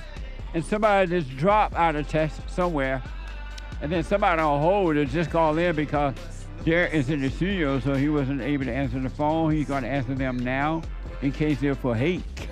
And I'll be back tomorrow. Tomorrow is Friday. It is Open Line Friday / Black Friday. All right. Work on yourself, folks, for those who want to be free. And for those who want to hold on to your misery, stay in your misery and blame the world. And see where that gets you. Take care for amazing Bible Thumper Thursday. Take care. Boy, you better stand up and up. Put your hand up and hut. Because if we don't, then we lose. And then we got to hear the fake news. Whoa. I know we can find a way.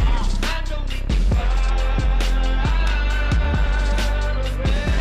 You must know that so you get something went wrong, but face the truth about yourself and just seek first God's kingdom, cause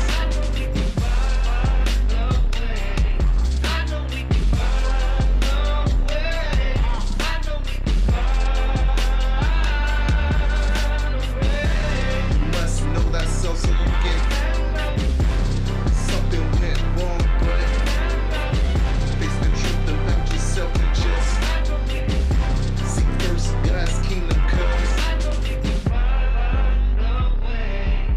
I know we can find a way.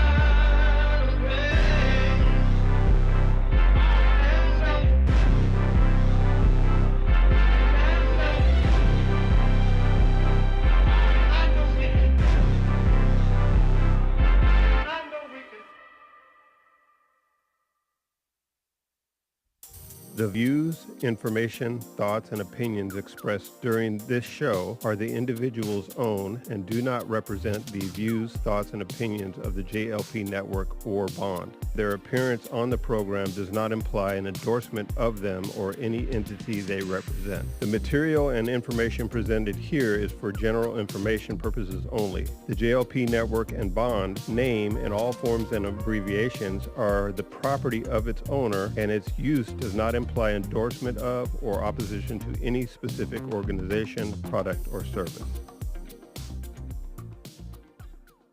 I have books that are amazing. I highly recommend you get them.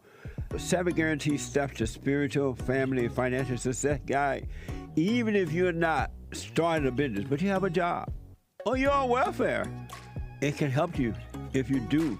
Be doers of the word, all right? From rage to responsibility. From rage. That's what I write about in the first chapter, especially how I overcame. Scam. How the black leadership exploits black Americans. They're using them, and blacks are too willing to be used. And then my last book, The Antidote, Healing America from the Poison of Hate, Blame, and Victimhood. They are all amazing books, and they are helpful. Go to rebuildingtheman.com if you want an autographed copy, or call 800-411-2663.